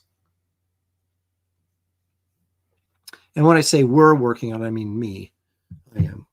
I'm working on it. Okay. Enough of that. Now, I did show you guys last week everything I got at SummerCon, and it was a lot. There's the old Obey Fu Manchu or Every Living Thing Will Die movie poster right behind me. Comic books, some of the stuff. Sequential Treasure gave me gifts. Creative Faye brought me stuff. Angela Curry brought me chocolate, which I didn't share because we ate it. But the other stuff I did share with you last week. But it doesn't matter if I go to a show and buy a couple comics or whatever. If the next day I come home and see a deal on eBay, am I going to pass it up? I don't think I am. And so you would rightfully could ask yourself right now, what did Aaron buy?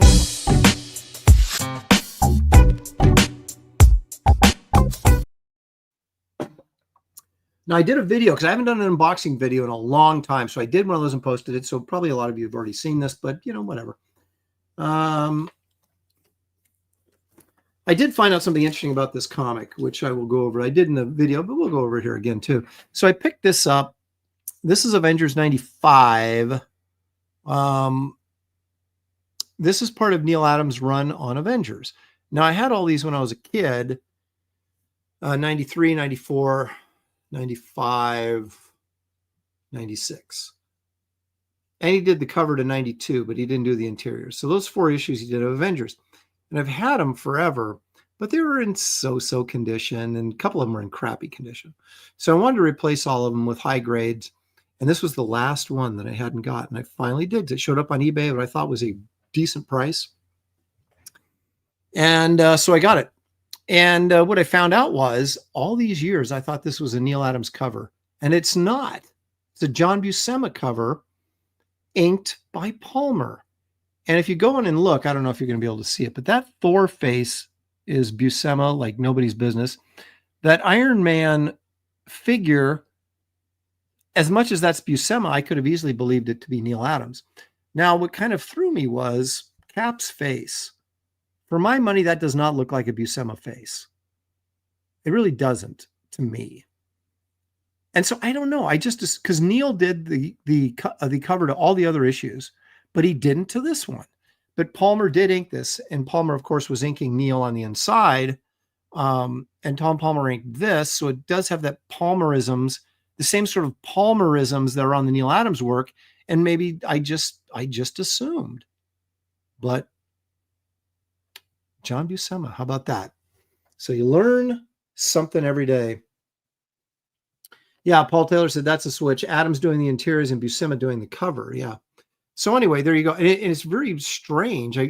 Why did John have to jump in and do this cover? Was Neil just behind on the interiors and he said, okay, just John, do the cover. I don't have time kind of thing. I gotta get this done or whatever. No. But there you have it. So anyway, so now I have it. So I have 93, which is a king-sized issue. That's Neil's first interior issue. That has the big double-page panel spread where the vision is laid out on the table and the Ant-Man's going down into his mouth and into his system to effect some sort of microscopic repairs. Great stuff by Neil. Great stuff. So I have that one in a 9.2 now, slabbed. And then I picked up 95, which is a black cover, so it's really hard to find without being beat up. I finally got a 9.2 of that slabbed at a really good price. And then I finally picked this one up. And 96, I got a new one. It's very high grade, but it's not slabbed. But the great thing is I have all the beat up copies of all these, and so I can flip through them anytime I want. So I respect the slab, but then also get, other ways to read the material without affecting my collector's investment. And so anyway, I bought another book that I got such a phenomenal deal on that I couldn't pass it up. I mean, really incredible. I've been looking for this book for years, but everybody overcharges for it. And the problem with it is it's really kind of maxed out in value. So you don't really want to pay full value for it because there's no growth for it. But I got this killer deal on it. And you're just going to have to wait. It hasn't showed up yet. So I'll just leave you with that. But I got something else coming. So anyway, there you go. Jerry Rasco says, I always thought it was interesting that with such popular characters like Cap, Iron Man, and Thor, that the Vision was the corner box character, aka the face of Avengers. I think they did it. I think they did it because he was the only one that wasn't associated with another title. And also the Vision is like the Silver Surfer. He has this and Moon Knight. Put those three together.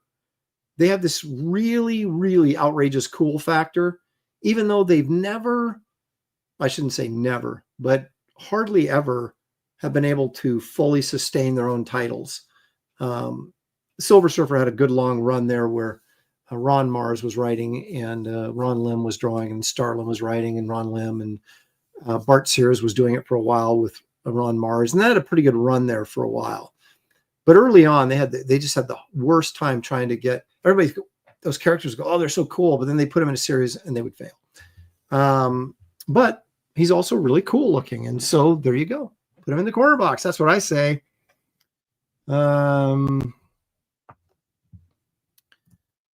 Yeah, the Vision was much more interesting than those other two and didn't break into soliloquies. Moon Knight's interesting because he's essentially a Batman ripoff.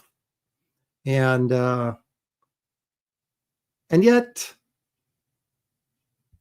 failed to capture he looks cool, but and maybe it's because he was a Batman ripoff. People are like, I've seen this before. He had his own stuff, the whole Egyptian thing, but, he had the butler and he was rich and flew, it was very sort of modeled on Batman, I think, initially. And so maybe that's why. But everybody wants to draw Moon Knight. David Finch drew him and it was incredible, but that series didn't last. No one cares about Moon Knight, and yet everybody cares about Moon Knight. Nobody cares about the Silver Surfer, and yet everybody cares about the Silver Surfer. Nobody cares about the Vision, yet everybody cares about the Vision. It's quite a conundrum. But that's really, as Forrest Gump might say, that's all I have to say about that. But I do have something to say about Marie Severin. And interestingly enough, I was going to pass her by. And then I rethought my stance.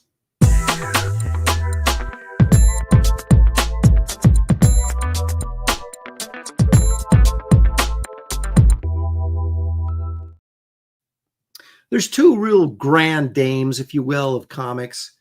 And one of them is Marie Severin.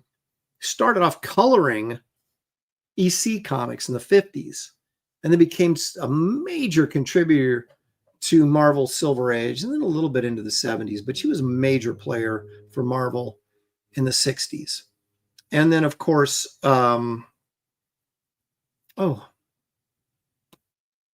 she created Metamorpho. Somebody help me out.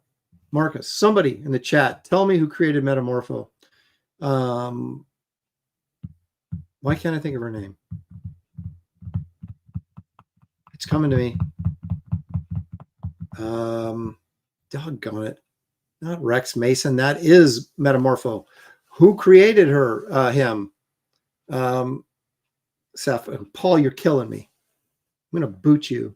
He's just naming characters from Metamorpho. Oh my gosh. I hope you read my Metamorpho miniseries, by the way.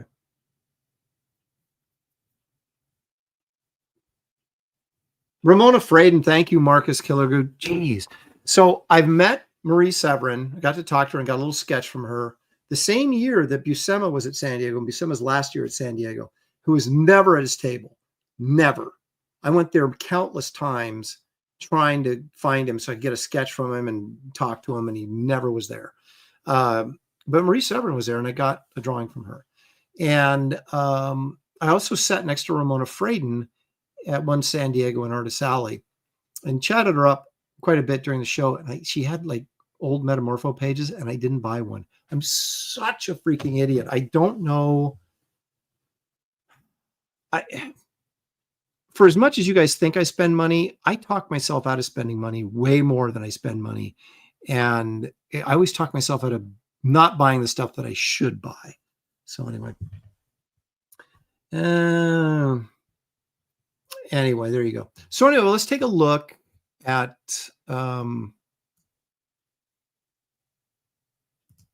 what Marie Severin has to offer us. Again, these are, you know, you can argue about and say, well, who's, you know, what cover was her best or whatever. And all I can do is say, these are my faves. And they're not even all my faves. There's a few I left off. And that's the thing. When I started going down the list, I was like, you know, she did a lot of good covers. She should be considered a cover artist worthy of note. And so there we go. How about this gem, which I don't have? I have Cap 100. I have Captain Marvel #1. I have Nick Fury, Agent of S.H.I.E.L.D. #1. I have Silver Surfer #1. I have Submariner #1. All these from 1968. However, I do not have Hulk 102, which is Hulk #1. And I also have Thor, so 126? 126, which is essentially Thor #1. But I don't have Iron Man, ouch, #1. I don't have Hulk 102, and I don't have Doctor Strange 169, those are the three biggies that I would like to get at one point, but Iron Man is really expensive. So I don't know if I'll get that. But anyway, let's look at this cover by Marie Severin. This is a groovy cover. No, it's not, you know, it's not necessarily something we haven't seen before in terms of concept, but it is well executed. And I thought she drew well. I mean, she wasn't spectacular, but she was solid. You know, she did a lot of good covers and an occasional great cover. And to me, that's good enough to get on this show. And she was really nice to me at San Diego. So what are you going to do? All right, so that's Hulk 102. Now, this goes back to one of my favorite series growing up. And of course, it's one that no one else read, but it's called The Conqueror #1. Now, this is Marie. Now, interestingly enough, in the first issue, Ross Andrew, inked by Wally Wood. It's spectacular. The artwork in that is spectacular. There's some funkyisms that Ross Andrew had to his figure work that I didn't always love, but Wally Wood went in there and sort of polished it. if you guys, and this is not that expensive of a book, especially if you get one in low grade, even in high grade. I mean, you can get a 9.4. There's a 9.4 slabbed on eBay right now for $80. I mean, this is not an expensive book. It's so good. It's so good. If you have not read this, you've got to get a copy of it and read it. But anyway, issues 2 through 10, issues 2 through 9, Marie drew and was inked by John Severin, and is just, I love this series. It is so good. And then Plug did a couple issues, like 4 issues, and then it was, you know, free for all after that. So anyway, I think this is a really good cover. And but I'm partial because I love the series.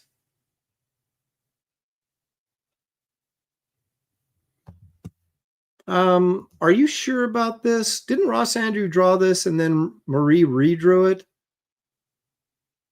Give me some more details, Marcus. Because I think, like, this is definitely a Marie Severin face. But the bearded dude might be a Ross Andrew figure down there. So I thought Marie came in and redrew like a good portion of this. Because that actually looks like Romita, that chick back there. That's probably Ross Andrew, right? So the guy on the ground is probably Ross Andrew. The chick back there is probably Ross Andrew. This Cole figure, though, is definitely Marie Severin.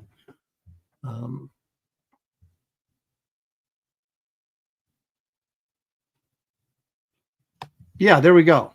So, yeah. So it was Andrew and Sal Buscema. I've seen it, and it wasn't that. This is better.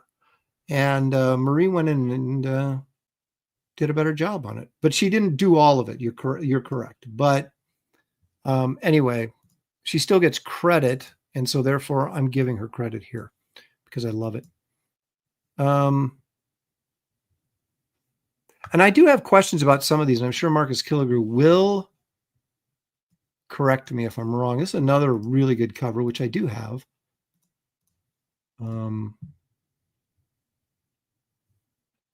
This looks like Gene Colan inked by Marie, but Marie gets credit for the cover. So I don't know. Like this figure kind of looks like Colan back here, but it kind of looks like Marie. This kind of looks like Colan, but kind of looks like Marie. She's credited with the cover art. So again, I am willing to be corrected that someone else contributed to this as well, because Marie Severin was sort of like the cover doctor there, like Romita became more in the 70s. Romita was like, would go in and change things and fix things. And Marie Severin was kind of like, you know, she famously redrew Hulk's face on the Steranko Hulk Annual #1 cover, which I didn't include here because Steranko drew and designed the cover. She just went in and fixed the face. But I think is a great cover.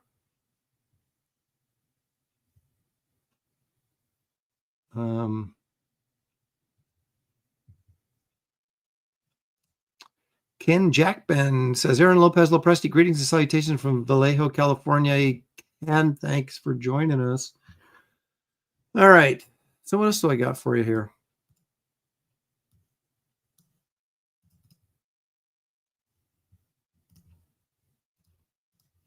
It's funny. I bet 90% of these covers I pull up are ones that she corrected and didn't actually do all the work on, but I love this cover. Now, I don't collect Hulk per se. I collect certain issues of Hulk, like if I like the cover or whatever, and I love this cover. And even though it's Hulk from behind, I love the Mandarin there, or the Mandarin.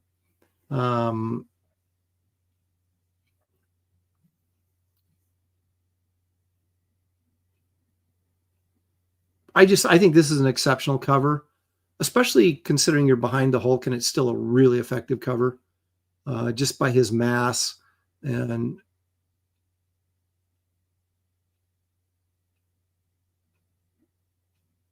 so you have a nice near mint copy of this. just because I love the cover. That's it. So I want to get this. I don't have it yet, but I want to get this because I really like this cover too.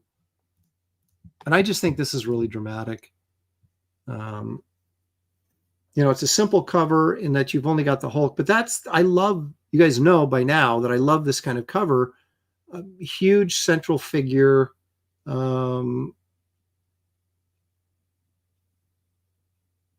It's the monster unleashed. This monster is unleashed. I mean, how can you?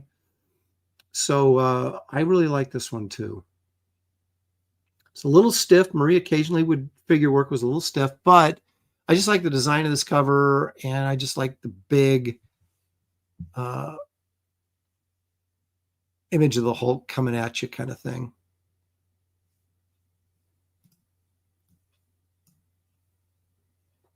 Indeed, Mark says that is a classic Hulk cover, and indeed it is. So you got Marie Severin giving us classic covers.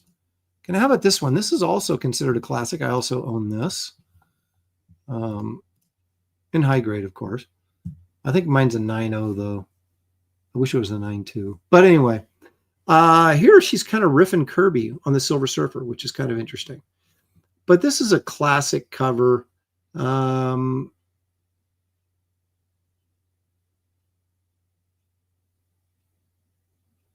I like the dynamics of it. It's clearly, this is not a Buscema Silver Surfer. This is a Kirby Silver Surfer, which I don't think at the time she did this cover, I doubt there wasn't even a Buscema Silver Surfer to go off of. So she would obviously have to riff Kirby.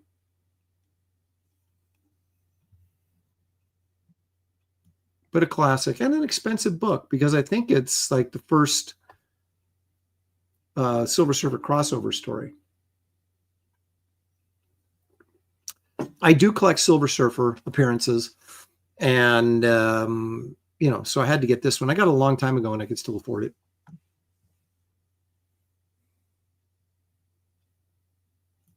But that's a nice one. You'll notice the color on all these is really good too. She probably colored them as well.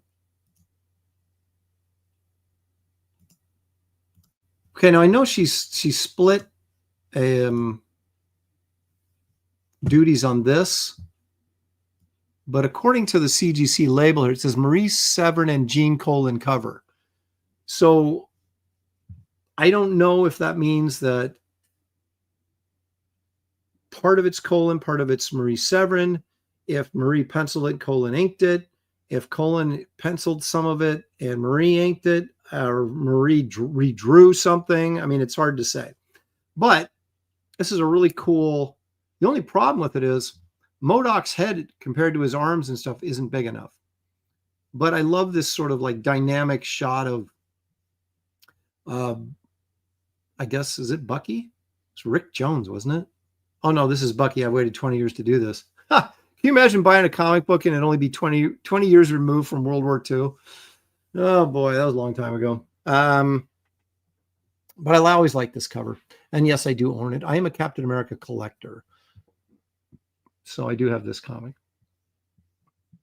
But yeah, MODOK, the head proportions, not big enough. I'm always, yeah, Paul Taylor's right. Aaron has to get a MODOK in there. You know I'm going to get MODOK in anytime I can. MODOK, Swamp or Man-Thing, if it's possible. And now this is something that Marie did really well, and Gene Colan did really well, is this humor drawing that they did for Not Brandeck. Back, I have Not Brandeck by #1, by the way, too. That was another 1968 title.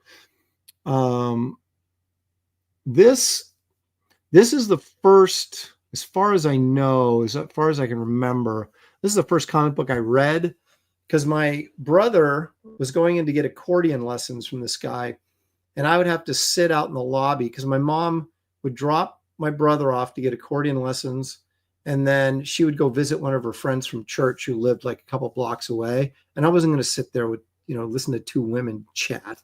So I sat there in the lobby, and he had like magazines, like cartoons and things like that, but he also had this issue of Not Brandeck, and I read that thing a million times. And so I eventually got myself a near mint copy of it, and I proudly own it today. But anyway, I loved Marie's goofy stuff like this. And like I said, Gene Colan did stuff in this magazine too, and his humor stuff was fantastic. But anyway, I had Marie draw. This is the Incredible Bulk. That was the character's name in this, satire magazine. Or I'm sorry, the Inedible Bulk. So I asked her to draw the Inedible Bulk for me. And so I have a sketch by Marie Severin of the bulk. And so that was kind of fun. So I loved this book as a kid. Loved it. And here's another one.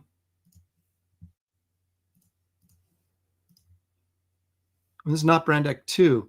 Now, I've got to get a near mint copy of this. I've got most of the issues in near mint, but this one I don't. And it's a black copy, so it's super hard to find in high grade. But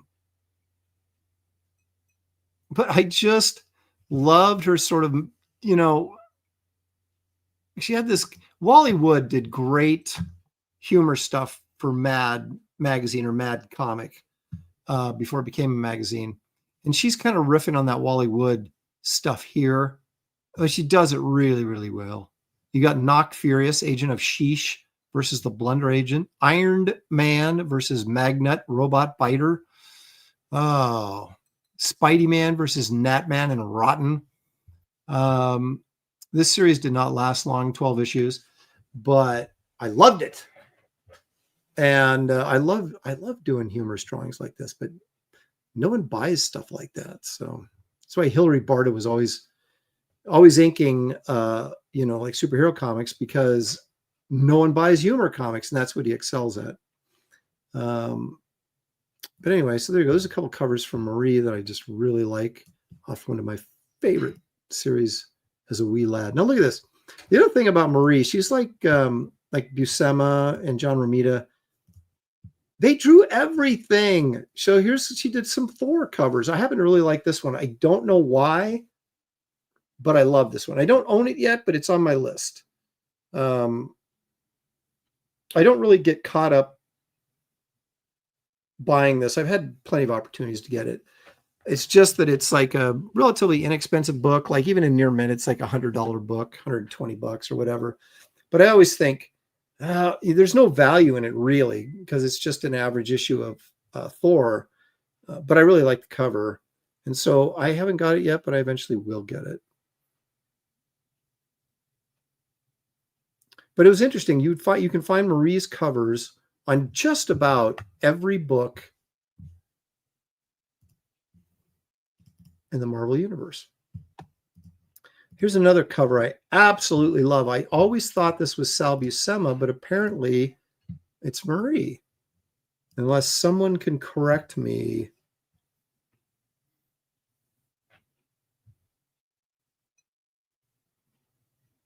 But I love this cover. I mean, the Man Bull, whatever, but I don't own this. I've been looking for this book. When people have this in high grade, they overcharge for it for some reason. I don't know why. I mean, it's not that expensive a book, but I gotta have near mint books. It's just how I roll. And so I haven't been able to find one in near mint that someone wasn't asking too much money for, but because it's really like, and even in 9.2, this is like a $40 or $50 book. It's not but they're always trying to charge 150 or whatever. And you're just like, whatever.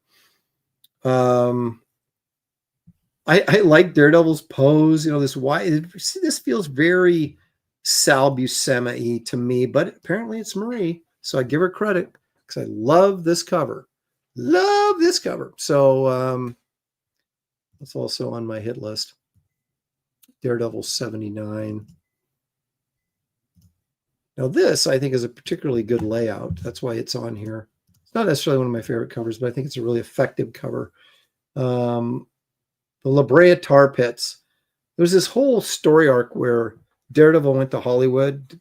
Karen Page was in Hollywood doing something. I don't know if she was trying to be an actress or something. And it's actually a pretty good story arc. But anyway, so he gets trapped in La Brea Tar Pits. And I just love how he's like this huge central figure in the foreground, the mammoths behind him. Obviously they're like mammoths, but they're the fake mammoths, I believe. I haven't read this story since I was a kid, but in the tar pits. And then he's like, they're for real. I don't know. I just thought it was a very effective cover. Trapped in the tar pits of death. If I die here and now, I'll be the victim of a perfect crime. My body will be hidden for 1,000,000 years. Dun, dun, dun. It's Daredevil 66. We'll do one more. She did some cap covers. That's probably my favorite cap cover. Again, just because it's this, and she did a bunch. But one thing Marie didn't do was covers like this very often. And that's why when she did, I have them on this list. Big central focused figure. She did covers more with a lot of stuff going on usually, and not necessarily really big figures. But occasionally she did. And she did, those are the ones that, for me, that pop. And I love this one. There's another one where Cap is like unconscious and he's kind of being drugged towards camera. And that's a really nice cover too. But I like this one better because he's awake and responding. I've stumbled into a trap, sudden death in front and behind me. Good old Captain America. I never understood why Captain America didn't sell better. He's always an average seller. I love Captain America. Maybe it's just that innate patriotism built into my system.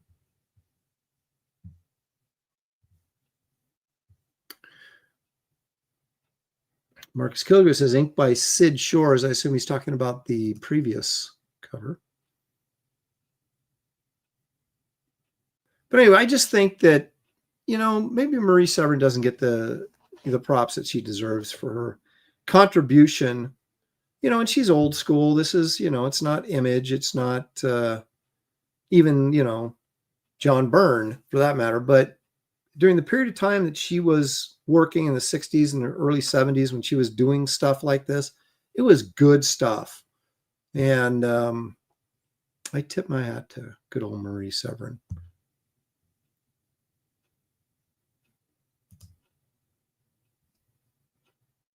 Marie was a utility artist, Paul, for Marvel. She was, whatever needed to be done, she did.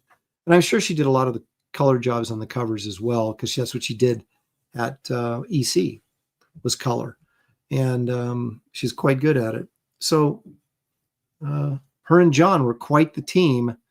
And that's why Cole will always be one of my favorite comics, regardless of genre. Just loved Cole.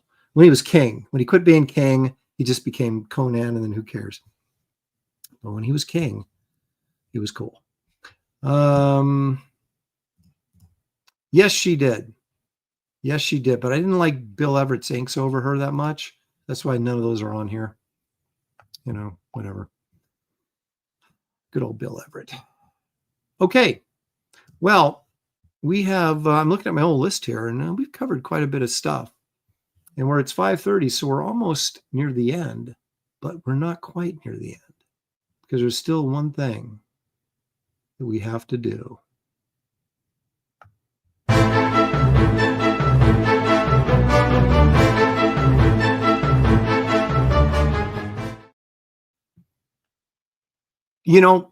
I met Ken Kelly once. He's a good dude. I'm kind of up and down on his art. Some of the stuff I really like, some of it I'm like, meh. But that cover right there of Monsters Unleashed, I think, or Creepy. Maybe it was Creepy. I wouldn't mind having that painting. I like that Yeti in the snow. All right, what I'm about to show you is, this is ridiculous, but not in the sense that it's any worse video than anything we've seen before. But the guy said that they tried to video Bigfoot, but it was always blurry. So they ended up snapping some shots of him. Okay. And guess what? Yeah, those are blurry too. But I just thought it was funny that someone would actually say, oh yeah, we tried to, there's a red line because I'm telling you, you would know that that wasn't a tree. And I'm sure it is a tree, but it looks like some guy standing with his hands on his hip doesn't it? I mean, you got the, hang on a second. You got the head right here. You got the arms here, and the legs here and there. It looks like a guy standing out there. If it is even a guy, which I think it's probably one of these trees, but if it even is a guy, it's not Bigfoot, because Bigfoot wouldn't be standing there with his hands on his hips. Unless I'm seeing this wrong, but after all, it's just a fuzz spot. So I don't know how I can possibly see it correctly. So anyway, but this guy is talking about, and look at this. This is what his phone looks like when he's taking shots of other stuff. But when he takes shots of Bigfoot, it looks like this. So yeah, so he tried to shoot some video. It all came out blurry. And so he took these photos instead. Yeah. Well, this actually feeds into the theory, of course, that Bigfoot is always phasing in and out of dimensions, is a dimensional traveler, and that's why you cannot get a clear photo. Although, are the trees phasing in and out of dimension too, or just Bigfoot? Hulk Smash jumps in, says it's real. It's absolutely real. Paul Taylor says, this is one time I'm glad the red arrow is actually there. Spaceman says that is definitely him. David Blinn thinks maybe it's a Wendigo.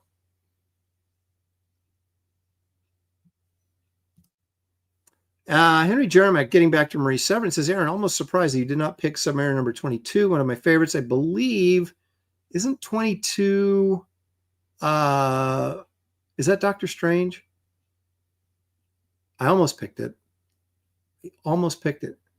And there's one with Captain Marvel that I really like too, but I thought that was a Sal Buscema cover. I may be wrong. Maybe it was Marie as well. And if that was Marie with the Captain Marvel, I'm really upset I didn't pick it because I really like that one. But I think that was Buscema. But anyway, enough about that. We are beyond. We've moved beyond poor Marie. And now we're with our good friend Bigfoot. Yeah, so that does, we start slow and then the show builds. That's kind of how we, we do this. Now this one, I don't know what we're going to get out of this. I can't even remember which one it is, but all I'm seeing is blur when I bring it up. So, okay. What does this say? Oh, Bigfoot runs away. Okay, is what I've got this titled. Well, let's see what he does. Oh, you know what? This is not bad. It's just really short. Okay, so let's go back. Now, see, there's Bigfoot right there. Okay.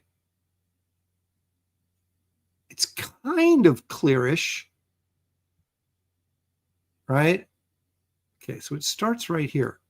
So you got Bigfoot right here. And then he runs away. I kind of like the high, and that's it. So I kind of like the high action. It's like,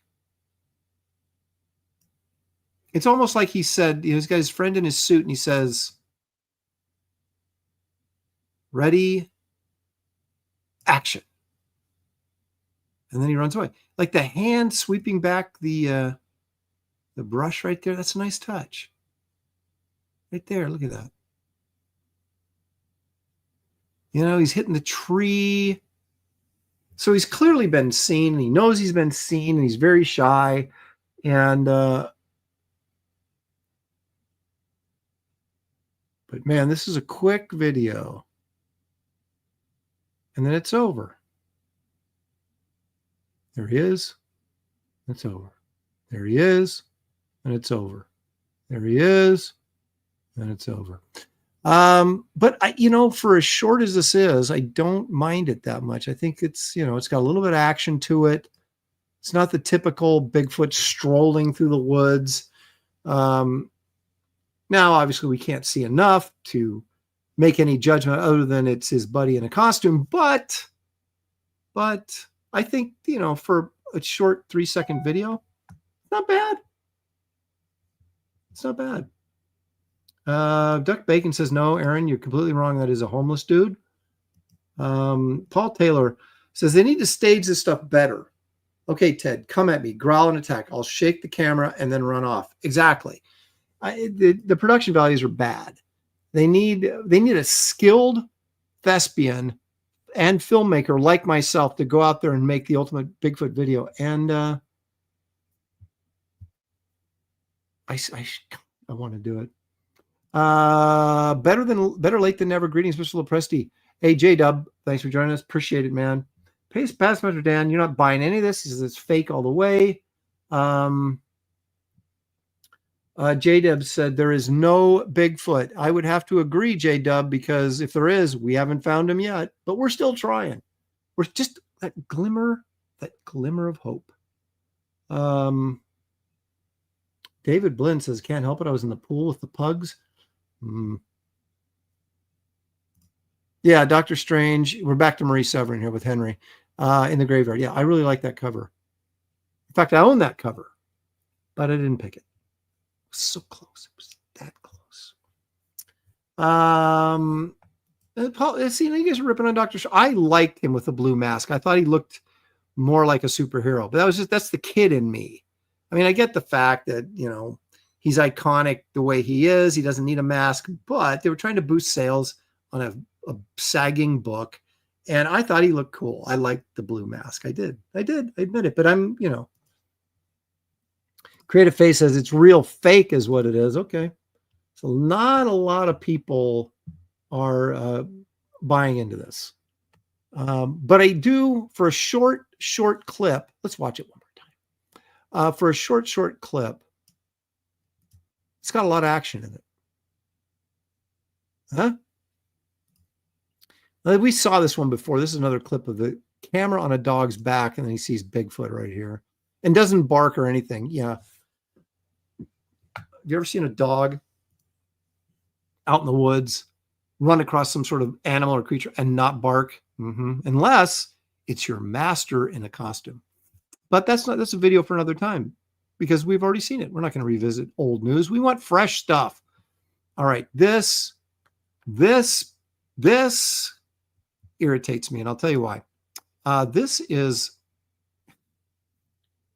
you guys ever heard of Grassy Man Bigfoot?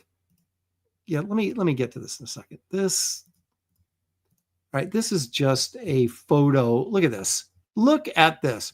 Okay, this is what the cryptozoologists always do. They see something like this and they say, oh, well, this is a new species we haven't discovered yet. The grassy Bigfoot.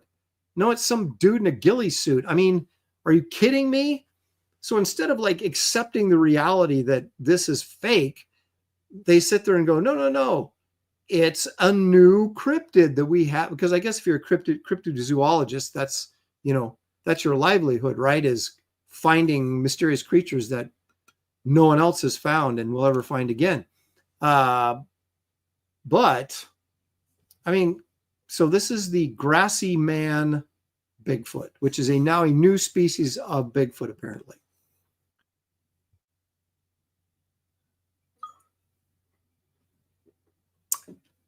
Look at his little tiny hand here. This is a camouflage suit, isn't it? That's exactly what that is. Don't try and sell me this Grassy Man Bigfoot thing.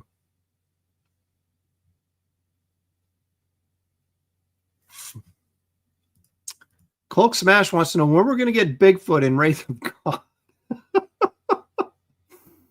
I don't know if I could do it seriously. I just don't know that I could.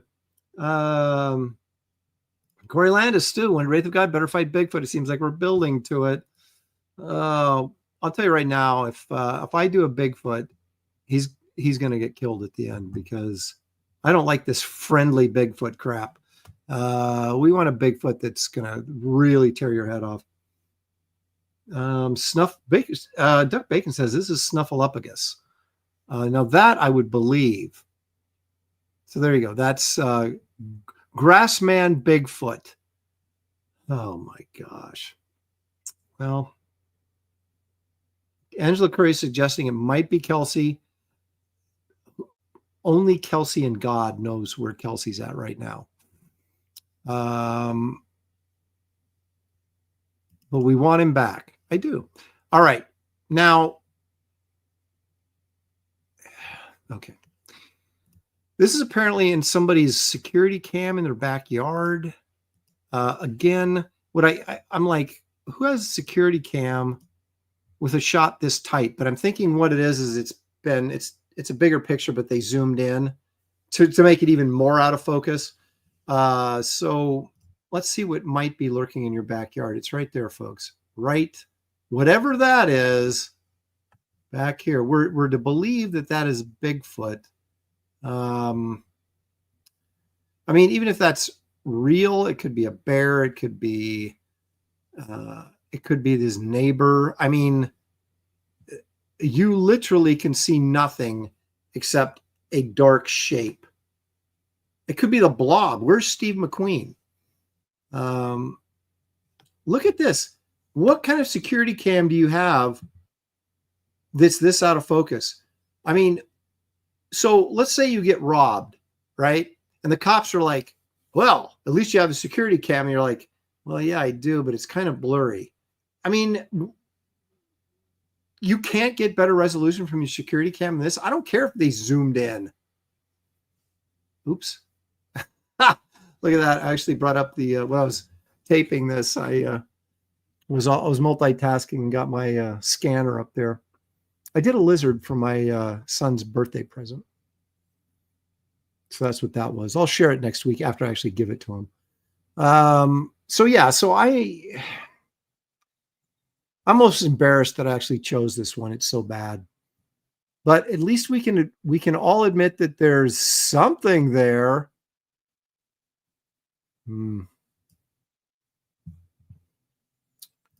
Yeah, the secret lizard man reveal, that was unintentional.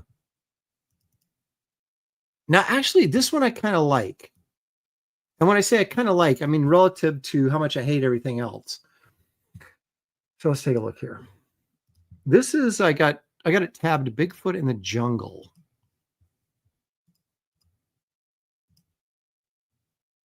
Okay, so here's Bigfoot right here.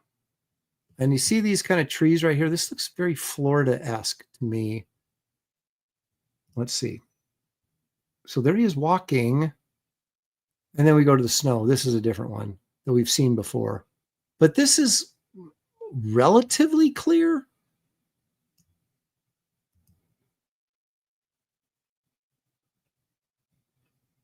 Okay, so let's slow this down and just really examine what we've got here. Right? Unfortunately, my control bar is right in the way, but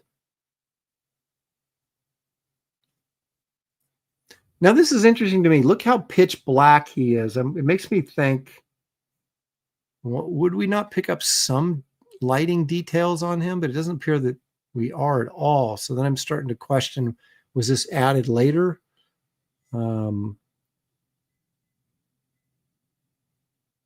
Right here, we get kind of a little sense of him walking.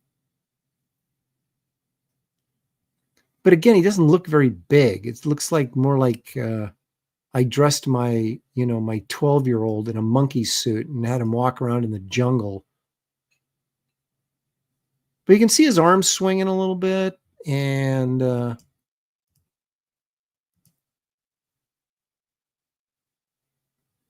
as far as bad Bigfoot videos go, this isn't horrible. Is that what we've come to? Well, it's not horrible. We need better Bigfoot videos.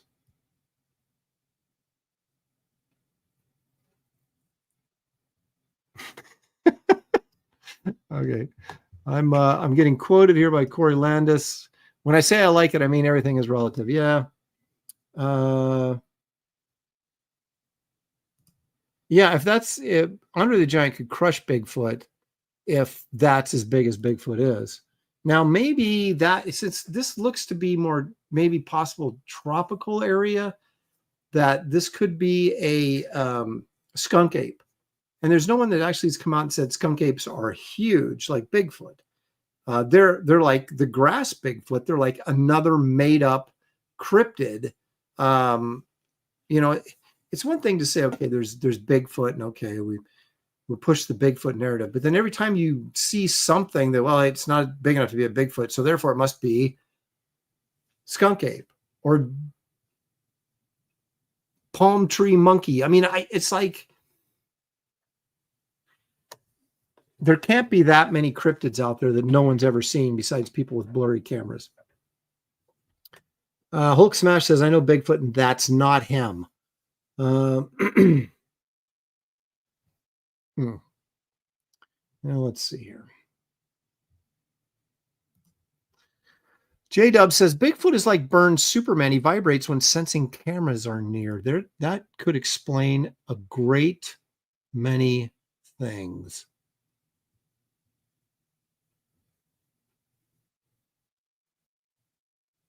Marcus Killiger says, Bigfoot could be the Wraith's sidekick, but Esther gets jealous. There's a story right there.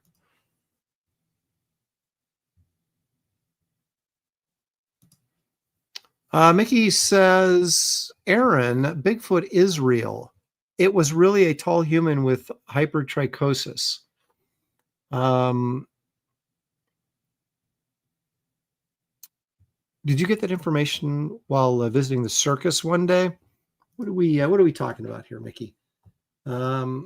Mickey's got information, a lot of information, but I'm always questioning whether or not it's accurate information. You might be onto something. In Search of Kelsey, since Leonard Nimoy's not around anymore, you'll have to film that documentary, Aaron, In Search of Kelsey. Yeah, who am I going to get, though, to narrate? I could get Shatner to narrate. Wouldn't that be something? Kit Carter versus Planet of the Bigfoots. Now, that's more likely to happen than Wraith of God fighting Bigfoot.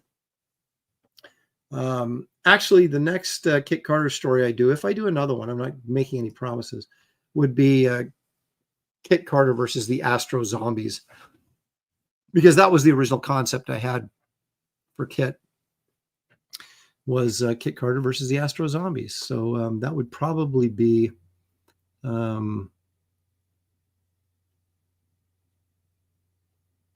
Andino Palazzo is saying that Malin went camping. This could be Malin's wife. Ronan says Ron Garney can ask Shatner to narrate. Who is he? Who is he? You are a guest of the show. You? Oh my gosh. What a story. Epic. I saw Shatner, but I didn't talk to him at the SummerCon.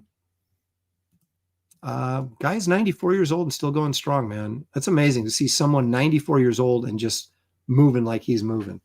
They had that guy from one of those kids, like Saved by the Bell, the teacher or something. I can't remember. He was in one of those shows. 98 years old, he was there. But he had like an electric wheelchair that was wheeling him around. His wife was there too, who was apparently in that show or another show. I don't think she's 98. But yeah, so they were like sitting next to each other. It was very cute.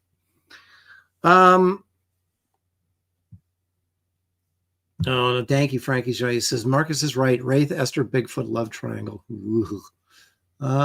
Maybe Beauty and the Beast kind of angle, right?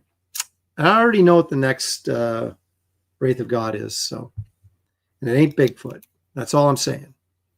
When you get Wraith of God 3, Fear Hollow, and if you haven't picked up Wraith of God or backed Wraith of God 3, Fear Hollow, please know that there is a link in the description of this video that if you follow that link, it will take you right to the campaign. You can back right there because you don't want to miss this.